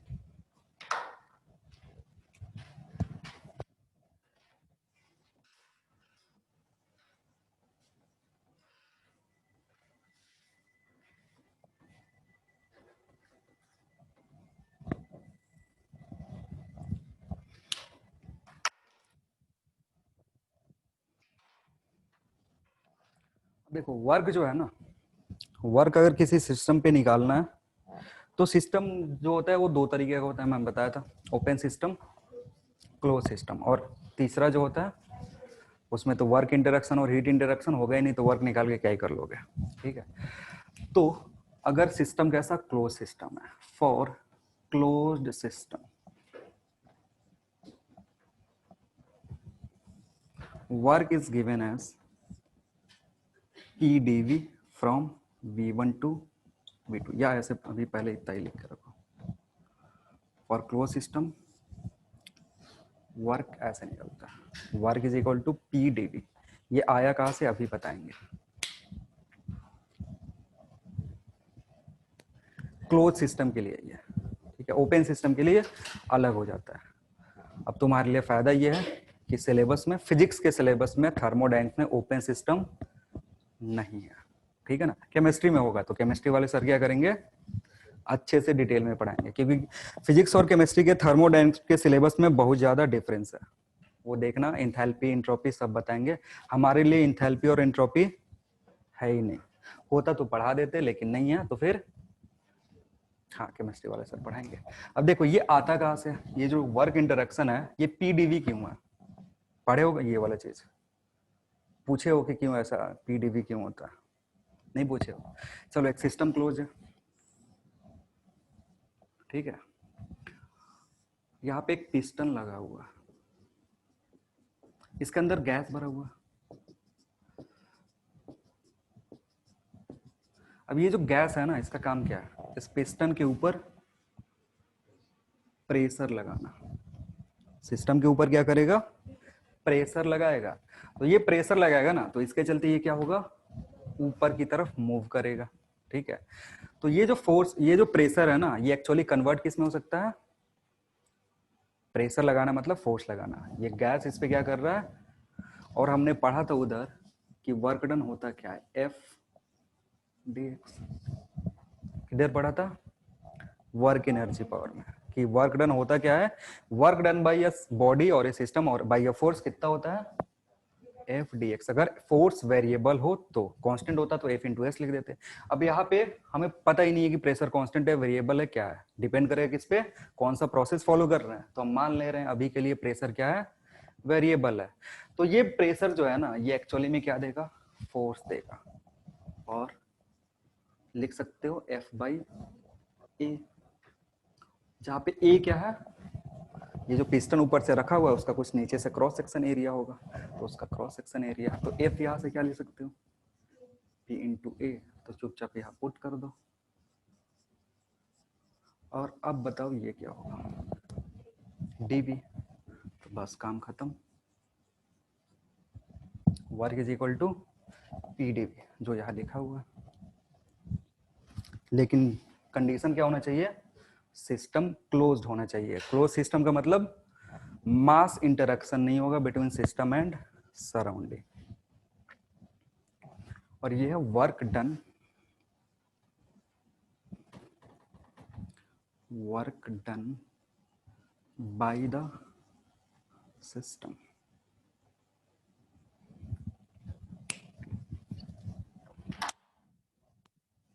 क्योंकि प्रेशर किसका है, सिस्टम का प्रेशर है, ये प्रेशर ऊपर जा रहा है।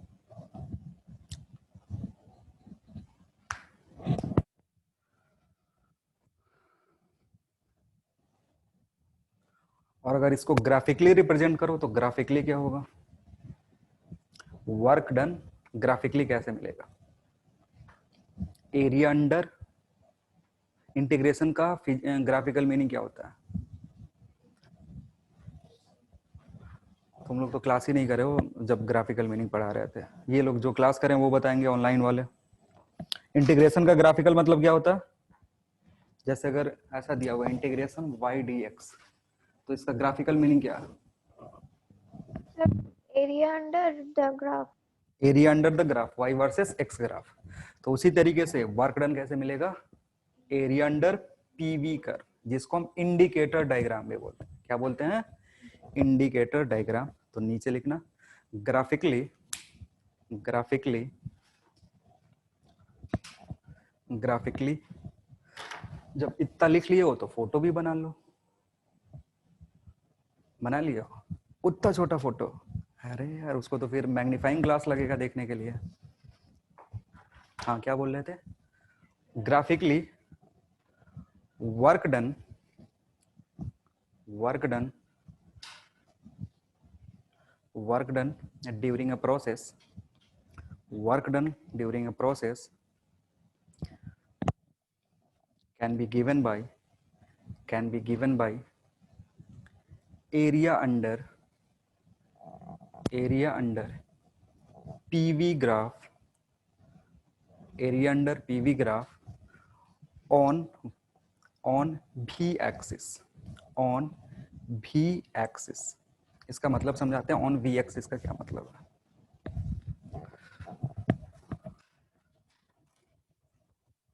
देखो प्रोसेस हुआ, पार्टिकल, ये गैस 1 से 2 गया, तो 1 से 2 गया होगा तो कोई ना कोई पाथ फॉलो करा होगा। तो हम क्या करेंगे, उस पाथ के लिए पीवी का जो भी रिलेशन है वो प्लॉट करेंगे। तो हमने प्लॉट करा 1 से 2, ऐसा कुछ मोशन हुआ, 1 से 2 पार्टिकल, गैस जो है 1 से 2 गया तो क्या होगा, इस पे कुछ ना कुछ वर्क हुआ होगा, तब तो 1 से 2 गया होगा ना। तो इसके अंदर ये जो एरिया है ना, ये जो स्वीप आउट करेगा एरिया किस एक्सिस पे, भी एक्सिस पे, तो वो एरिया किसके बराबर होगा, work done on the system, ठीक है, या work done by the system, ठीक है। वो बताएंगे कब वर्क डन ऑन होता है, वर्क डन बाय कब होता है। तो ये क्या होगा, work done is equal to area.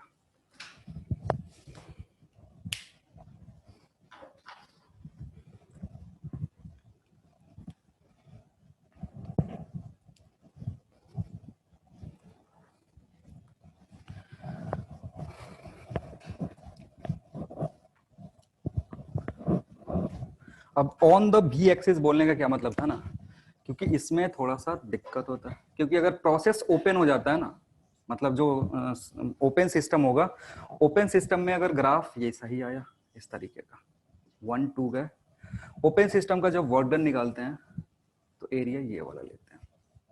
तो जब डिफिनीशन दिया जाता है वर्क डन का तो उसको बोलते हैं ऑन पी एक्सिस, इसलिए इधर क्या लिखवाया मैंने, बी एक्सिस। तो ओपन सिस्टम का बताना नहीं है, मे बी केमिस्ट्री वाले सर बता सकते हैं, तो वहां से कर लेना, लेकिन याद फिजिक्स के लिए क्या रखना है, ये वाला चीज। ये ओपन सिस्टम के लिए होता है, क्लोज के लिए ये।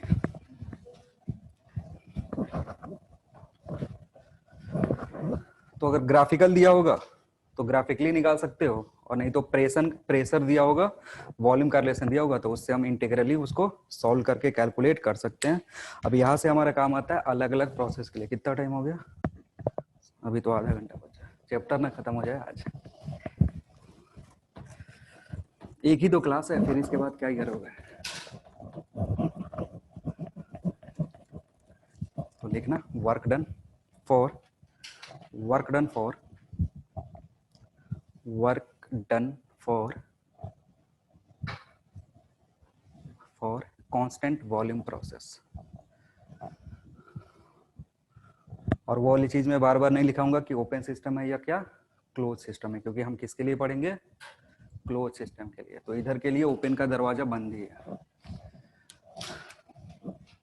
तो हमें पता है कि वर्क डन कैसे निकलेगा, इंटीग्रेशन पी डीवी से। हमने यहाँ बोला क्या, वॉल्यूम क्या हो गया, कांस्टेंट। अब भैया वॉल्यूम ही कांस्टेंट हो गया तो डीवी कितना हो जाएगा, अब डीवी 0 हो गया, सो वर्क डन कितना हो जाएगा, 0।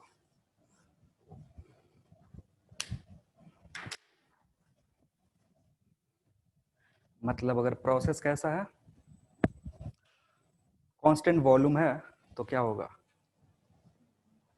अब है क्या है ना कि एक टैंक, सील्ड टैंक है, सील्ड टैंक में कुछ गैस भरा हुआ, अब इसको कितना भी हीट दे लो ये वर्क नहीं करेगा, क्योंकि इसका वॉल्यूम क्या है, कांस्टेंट, ये चेंज ही नहीं हो रहा है। जब चेंज नहीं होगा, वॉल्यूम चेंज नहीं होगा, तो वर्क नहीं करेगा, और जब वर्क नहीं करेगा तो जो भी हीट दोगे वो क्या होगा, बॉडी का इंटरनल एनर्जी बढ़ाएगा। अगेन ये कहाँ मिलेगा, फर्स्ट लॉ ऑफ थर्मोडायनेमिक्स पढ़ने के बाद।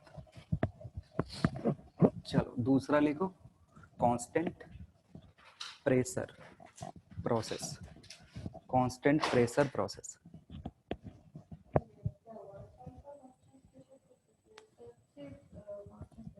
हाँ वही work done for constant, work done पढ़ रहे हैं ना, वर्क डन फॉर, या जो जिसने लिख दिया कांस्टेंट प्रेशर प्रोसेस उसने इस नीचे से लिख देगा work done, work done for constant pressure process.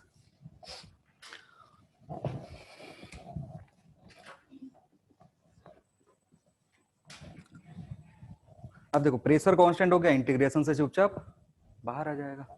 Pressure अगर कांस्टेंट है तो इंटीग्रेशन से चुपचाप बाहर आएगा। डीवी का इंटीग्रेशन क्या होगा, वी, और अगर लिमिट पुट कर दो वॉल्यूम 1 से वॉल्यूम 2 तक चेंज हो रहा है, ठीक है ना। कोई स्टेट होगा ना, दो स्टेट जिनके बीच में हम वर्क डन निकालना चाहते हैं, तो इनिशियल कितना वॉल्यूम था V1, फाइनली कितना हो गया V2, तो चेंज करेंगे। तो यहां से जो वर्क डन आएगा वो होगा P V2 minus V1।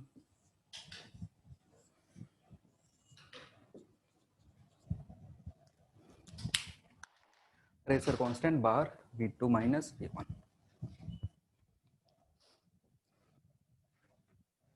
Third कौन सा? Isothermal process.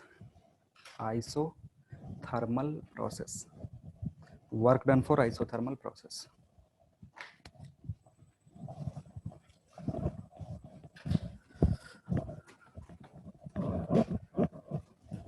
अब आइसोथर्मल प्रोसेस का मैंने याद रखना, मैंने क्या बोला था? T इक्वल्स टू कांस्टेंट और PV is equal to constant, याद है? ये वाली चीज बोला था। तो PV कांस्टेंट कहने का मतलब है P1V1 is equal to P2V2। अगर 1 से 2 पे जा रहे हो तो प्रेशर भी चेंज होगा, साथ ही साथ वॉल्यूम भी चेंज होगा, दोनों चेंज होगा, क्योंकि टेम्परेचर कांस्टेंट है तो होना भी चाहिए।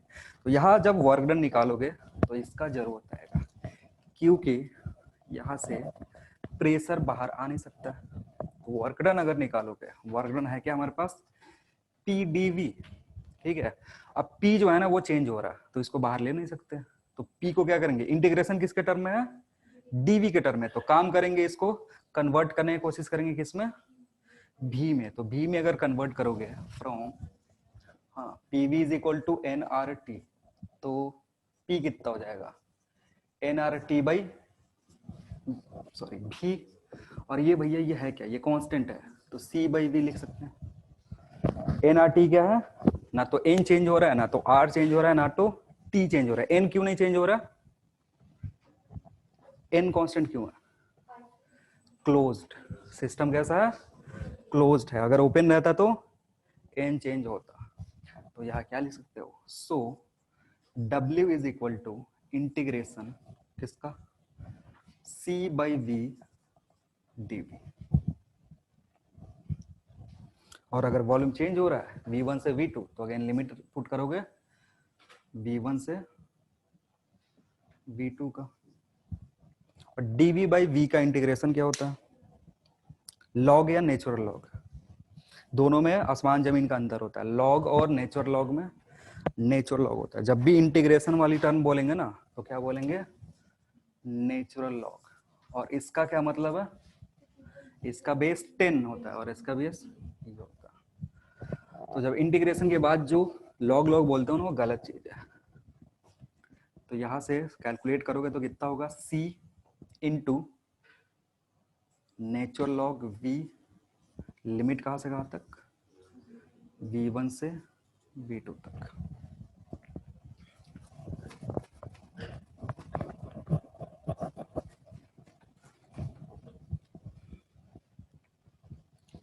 अब इसको सिंप्लीफाई करोगे तो वर्क डन कितना आएगा? C इंटू, पुट करोगे एक बार V2 एक बार V1, माइनस आएगा लॉग की प्रॉपर्टी यूज करके V2 बाई V1।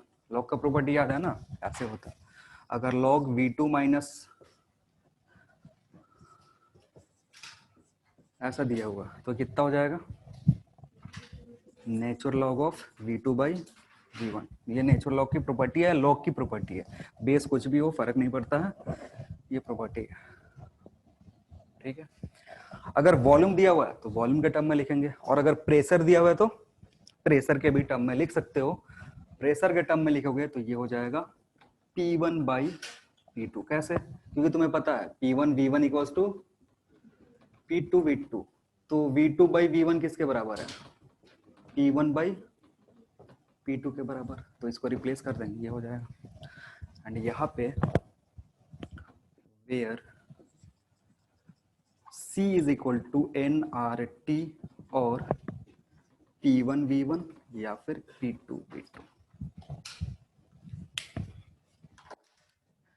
C की जगह कुछ भी हो सकता है। टेम्परेचर के टर्म में लिखोगे nRT हो जाएगा, प्रेशर वॉल्यूम के टर्म में लिखोगे तो P1 V1 या फिर P2 V2 कुछ भी रख सकते हो,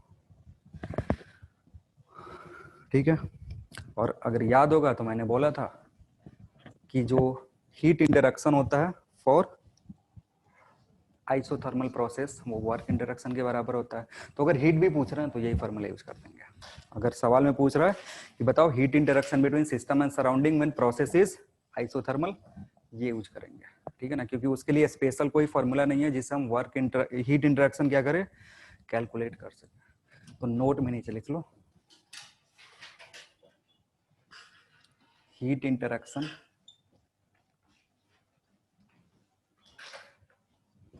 heat interaction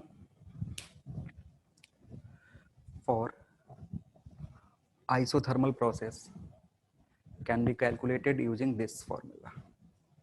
Heat interaction for isothermal process can be calculated using this formula.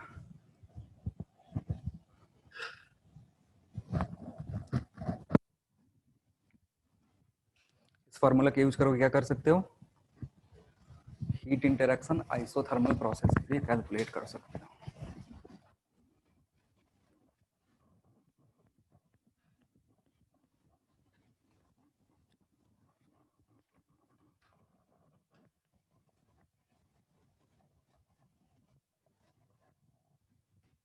Next, fourth one is work done for adiabatic process. थक गए क्या इतना ही में? अभी 20 मिनट और है. सर कल के क्वेश्चन के कुछ डाउट्स है सर. क्या सर कल जो क्वेश्चन थे उससे कुछ डाउट्स थे. कल के क्वेश्चन में यार क्वेश्चन पेपर ही नहीं मिला मुझे, एक बार देखना पूछता हूँ. कल टेस्ट हुआ था क्या? क्वेश्चन पेपर नहीं दिए? अरे तो हमको दीजिएगा ना. उससे नहीं बना है, पूरा ऑनलाइन दे दिया है. ठीक है, एक बार हाँ तो वो निकालिए उसको. और लास्ट टू लास्ट टेस्ट कभी नहीं दिए थे. लास्ट टू लास्ट एक बार पिछले वेडनेसडे को भी टेस्ट हुआ था ना एक. Yes, sir. ऑनलाइन दे 23rd. दिया. अरे तो हमको क्वेश्चन पेपर दीजिएगा ना. हाँ क्या बोल रहे थे? फोर्थ प्रोसेस के लिए लिखना वर्क डन फॉर. दे देता है कि करनी है. क्या दे देते हैं? हम जो जहाँ से लिया है ना, किताब. तो फिर इनको पता चल जाएगा अगले टेस्ट है उसी से बैठ के दे देंगे. हाँ पता नहीं चलेगा. नहीं पता चलेगा. नहीं पता चलेगा. अच्छा ठीक है. हाँ क्या बोल रहे थे? हो जाएगा जिसको भी सवाल वाला डाउट है हो जाएगा. लिखना work done for adiabatic process. तो इसमें भी इसका जो प्रोसेस इक्वेशन है इसका जरूरत पड़ेगा.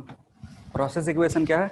PV gamma equals to constant. तो अगर पीवी गामा कांस्टेंट है तो ऐसे लिख सकते हो P1 V1 gamma is equal to P2 V2 gamma. या और भी बाकी सारे हो रहे हैं तो ये सारी चीजें कांस्टेंट हो गए.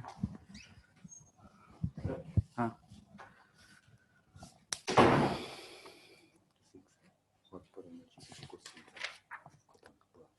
अच्छा यहाँ से लेकर के लास्ट तक. ठीक है. ठीक है. वर्क डन कैलकुलेट करेंगे. फॉर्मूला एक ही है. अगेन हमारा काम क्या है यहाँ पे? P को V के टर्म में लिखना. तो अगर P को V के टर्म में लिखेंगे it will be C by कितना होगा? V to the power gamma dV. Integrate करेंगे कितना आएगा? इंटीग्रेट कर सकते हो. C कांस्टेंट है बाहर आ जाएगा. V to the power gamma का इंटीग्रेशन कैसे होगा? नहीं लॉग नहीं होगा, नेचुरल लॉग नहीं होगा. हाँ माइनस में ऊपर जाएगा वो. देखो ऐसे इसको चेंज करेंगे. अगेन इंटीग्रेशन V के टर्म में कर रहे हो तो लिमिट पुट करेंगे V1 से V2 तक. C कांस्टेंट है बाहर आ गया. इसको ऐसे लिख सकते हो माइनस गामा dV V1 से V2. तो ये ऐसे है ना x to the power n dx. यही तो है. तो इसका इंटीग्रेशन क्या होता है? x to the power n plus divided by. तो ऐसे यूज कर लो. तो वर्क डन इस केस में कितना होगा? C कांस्टेंट है बाहर तो इंटीग्रेशन का हटाइए दो. ये हो जाएगा V minus gamma plus 1 divided by 1 minus gamma. V1 से V2.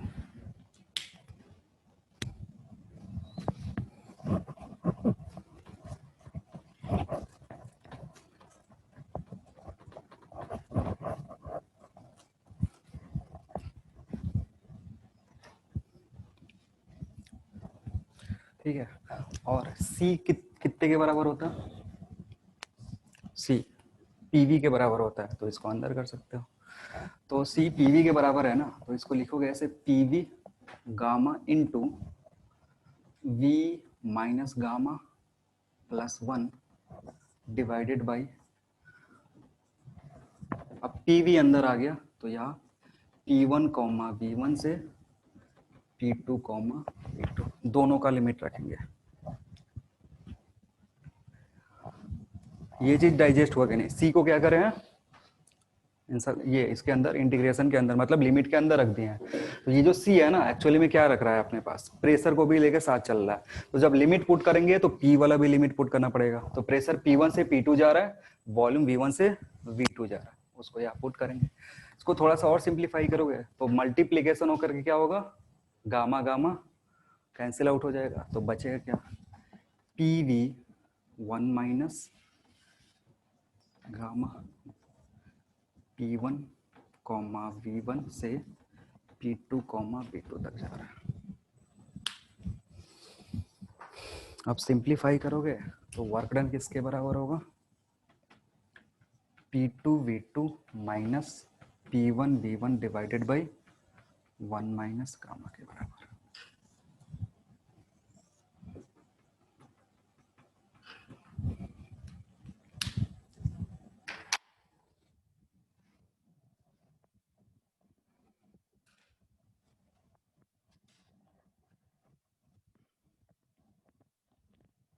और अगर टेम्परेचर दिया हुआ है, ये किसके टर्म में है? प्रेशर के टर्म में। और अगर टेम्परेचर दिया हुआ है तो दोनों पॉइंट का, इफ टेम्परेचर इज गिवन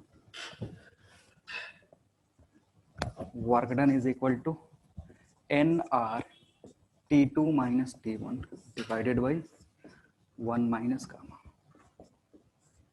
क्योंकि P1 V1 को क्या लिख सकते हो? ये जो P1 V1 है इसको लिख सकते हो NR T1 और P2 V2 को NR T2 from ideal gas equation. तो टेम्परेचर के टर्म में ये रहेगा, प्रेशर वॉल्यूम के टर्म में वर्क डन यहां से कैलकुलेट करेंगे, टेम्परेचर के टर्म में यहां से कैलकुलेट करेंगे। टेम्परेचर के लिए बस नंबर ऑफ मोल्स निकालना पड़ता है, प्रेशर और वॉल्यूम दिया तो वहां से नंबर ऑफ मोल्स निकालने की जरूरत नहीं है, सीधे पुट करके आंसर निकाल सकते हो। लास्ट प्रोसेस है तुम्हारा कौन सा? Polytropic process. तो work done for polytropic process, work done for polytropic process. आज पूरा थ्योरी चला कि भी सवाल यहाँ तक अभी कोई नहीं बनेगा। जब तक फर्स्ट लॉ ऑफ थर्मोडायनेमिक्स में नहीं जाएंगे तब तक सवाल अच्छे से आएगा नहीं, ठीक है?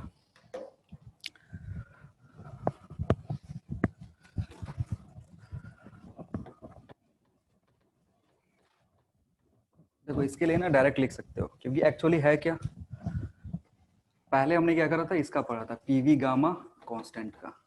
अभी किसके लिए करना है? पीवी एक्स कांस्टेंट का। तो जो भी रिलेशन है ना उधर, उसमें गामा की जगह क्या से आ जाएगा? एक्स। पहले वाला जो था W equals to P2 V2 minus P1 V1 divided by 1 minus X, बस इतना है। बाकी सारी चीज जो पहले थी वही रहेगी, जो मतलब डेरिवेशन वाला जो टर्म था।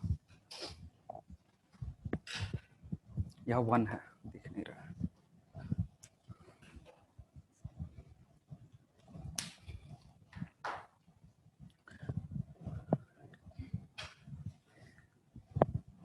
x1 0 इन्फिनिटी को छोड़ करके कुछ भी हो सकता है।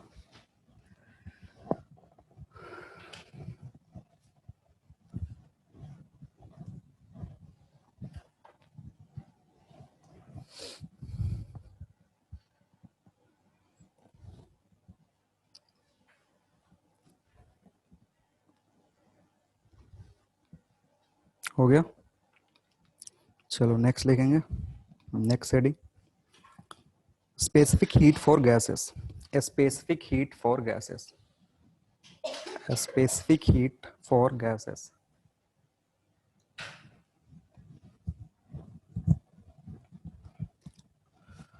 ये वैसे नोट में भी कर सकते हैं, लेकिन चलो ऐसे ही पढ़ लो। स्पेसिफिक हीट फॉर गैसेस लिखना। For a gas, for a gas, for a gas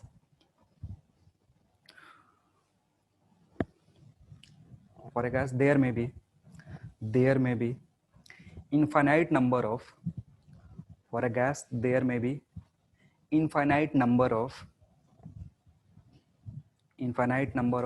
specific heat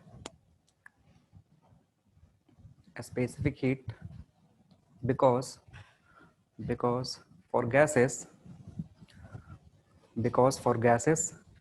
it depends on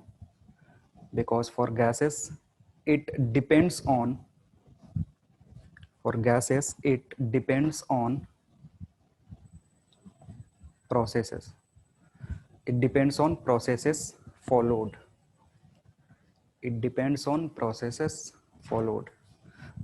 ठीक है, स्पेसिफिक हीट गैस के लिए किस पे डिपेंड करता है? प्रोसेस के लिए। ये सवाल एक बार आया हुआ है कि गैस के लिए कितने नंबर ऑफ स्पेसिफिक हीट हो सकते हैं, तो सवाल जवाब कितना आया, मतलब वैसे 1 2 3 5 ऐसे इनफाइनाइट करके दिया हुआ था। तो मोस्ट ऑफ द स्टूडेंट थे, उन्होंने कितना करा था? 2 क्यों? क्योंकि 2 वो पढ़ते हैं किसके लिए, एक कांस्टेंट वॉल्यूम और एक कांस्टेंट प्रेशर के लिए। लेकिन जरूरी नहीं कि दो ही होगा, 0 भी तो होता है। C इक्वल्स टू 0 भी होता है कौन से प्रोसेस के लिए? एडियाबेटिक के लिए। C इसके आइसोथर्मल प्रोसेस के लिए इन्फिनिटी होता है। और अगर X की वैल्यू चेंज करोगे पॉलीट्रोपिक प्रोसेस के लिए, तो उसके अनुसार बहुत सारे प्रोसेस होंगे। और अगर बहुत सारे प्रोसेस है तो क्या होगा? C का अलग अलग वैल्यू आएगा। इसलिए for gases there are infinite number of specific heat capacity या हीट कैपेसिटी। लेकिन जो लिक्विड है या फिर सॉलिड है उसके लिए कितना होता है? बस एक होता है, क्योंकि उसके लिए प्रोसेस को कोई मतलब नहीं होता है। प्रोसेस पे डिपेंड ही नहीं करता है लिक्विड और सॉलिड का स्पेसिफिक हीट कैपेसिटी या फिर हीट कैपेसिटी। गैसेस के केस में डिपेंड करता है। नेक्स्ट लिखेंगे, next heading, specific heat capacity for mixture of gases. A specific heat capacity for mixture of gases. A specific heat capacity for mixture of gases.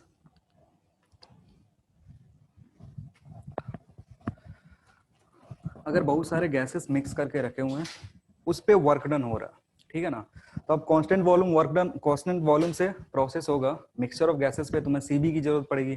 तो CV किसका लोगे? Gas 1 का, gas 2 का, gas 3 का, किसका?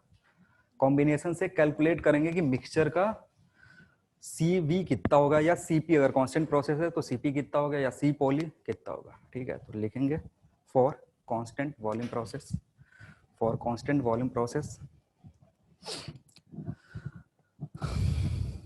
constant volume process CV mixture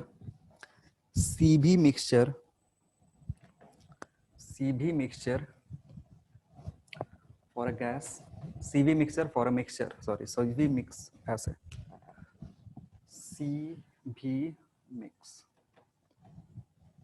CV mix for the mixture is given as N1 CB1 plus N2 CV2 so on divided by N1 plus N2 plus N3 and so on.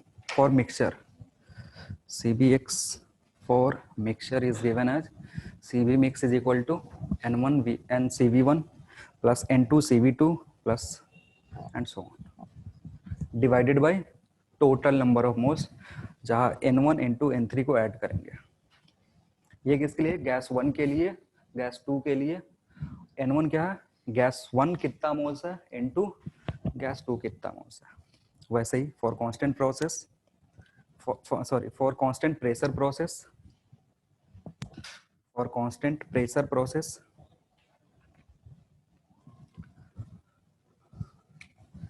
यहाँ पे CP mix आएगा,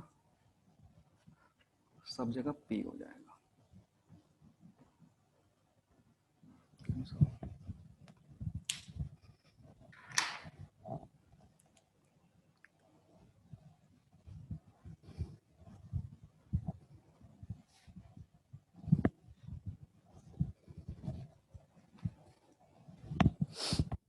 हो गया।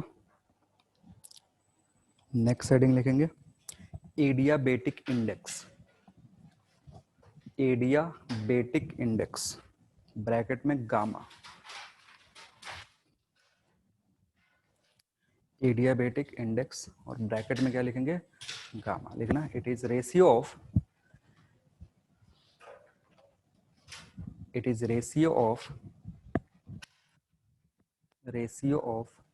a specific heat at constant pressure.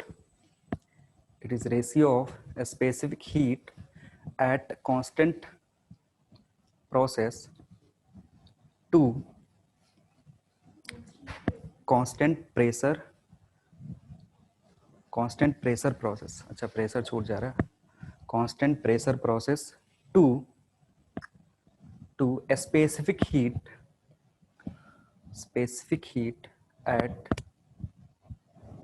at constant volume process.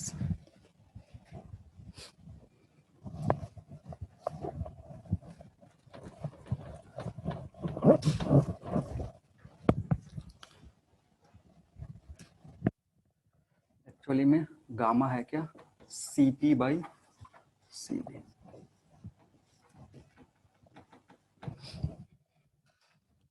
ठीक है. तो अगर किसी भी जो तुम्हारा गैस दिया है उसका Cp पता है, Cv पता है, सिंप्लीफाई करोगे क्या आ जाएगा? गामा आ जाएगा. तो Cp को Cv के टर्म में लिख सकते हो, बताया था मैंने. Cv plus FR/2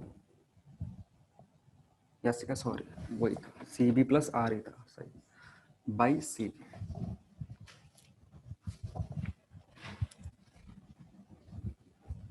equals to gamma.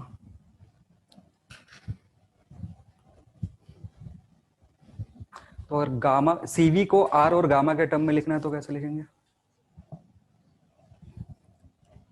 Cv को R और गामा के टर्म में लिखना है तो इसी को सिंप्लीफाई कर लेंगे. कैसे? ये जो होगा ना gamma equals to 1 plus R by Cv. तो यहां से क्या आएगा? Cv is equal to gamma minus 1 by R. तो Cv के दो फॉर्मूला है हमारे पास, एक F के टर्म में और एक गामा के टर्म में.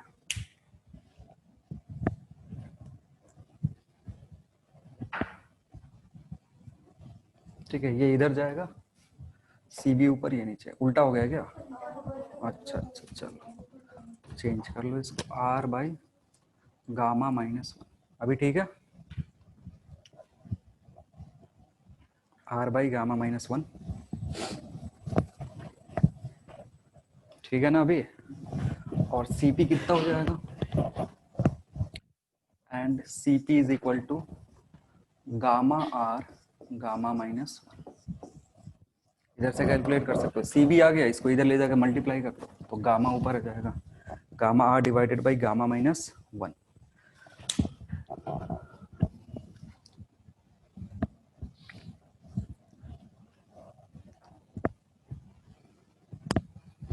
तो कभी कभी क्या होता है ना, डिग्री ऑफ फ्रीडम दे देता है और बोल देता है कि गामा की वैल्यू निकालो.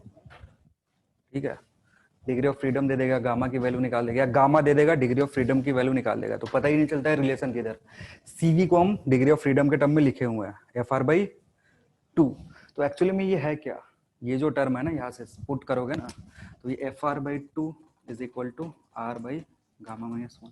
तो R कैंसिल होगा, F किसके बराबर होगा? ठीक है.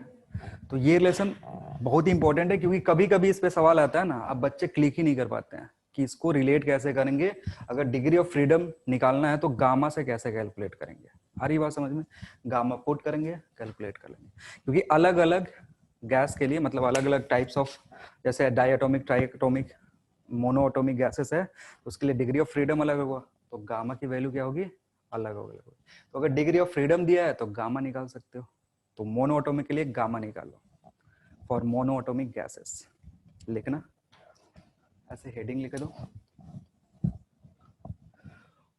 Adiabatic index for monoatomic gases. Degree of freedom कितना होता है मोनोएटोमिक का? कितना? 3. तो क्या लिखोगे? 3 is equal to 2 by gamma minus 1. तो इधर कितना होगा? Gamma minus 1 is equal to 2/3, तो गामा कितना हो जाएगा 1 plus 2/3 5/3, gamma is equal to 1.67। याद रखना है वैल्यू कि मोनोएटॉमिक के लिए गामा कितना होगा 1.67।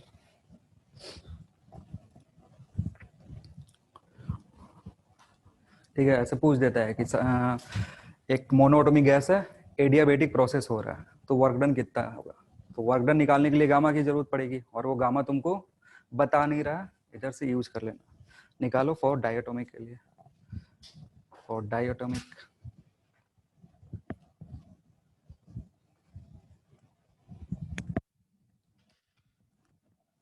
डायटोमिक के लिए कितना होता है 5।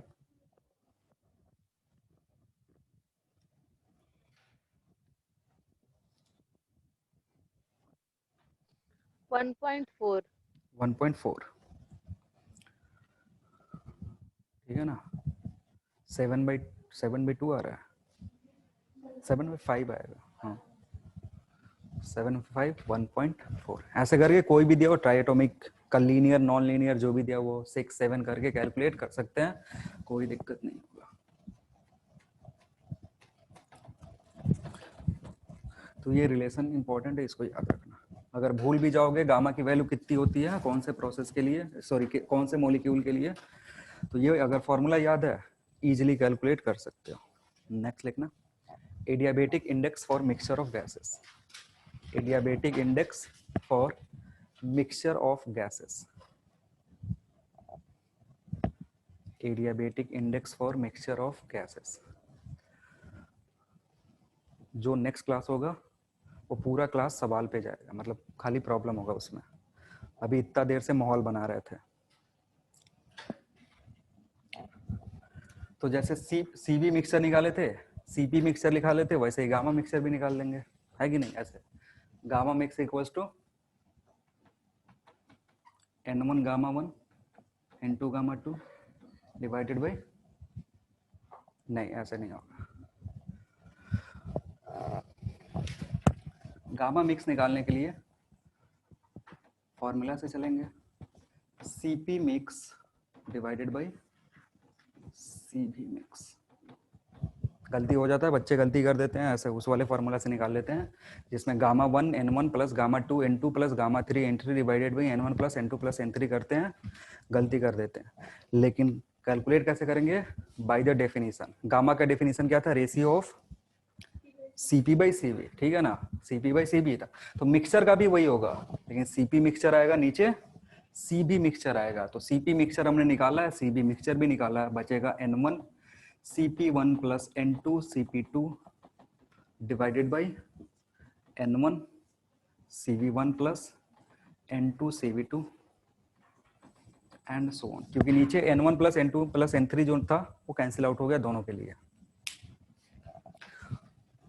तो यहाँ ध्यान से रखना, क्योंकि इसमें गलती होता है, बताने के बाद भी बच्चे गलती एग्जाम में करके आते हैं। चलो मार्कर खत्म हो गया तो क्लास भी खत्म हो जाएगा।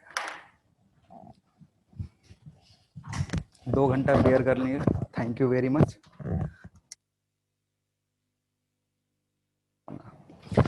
चलो ठीक है, फिर मिलते हैं नेक्स्ट क्लास में। Thank you everyone. Thank you sir. Thank you sir.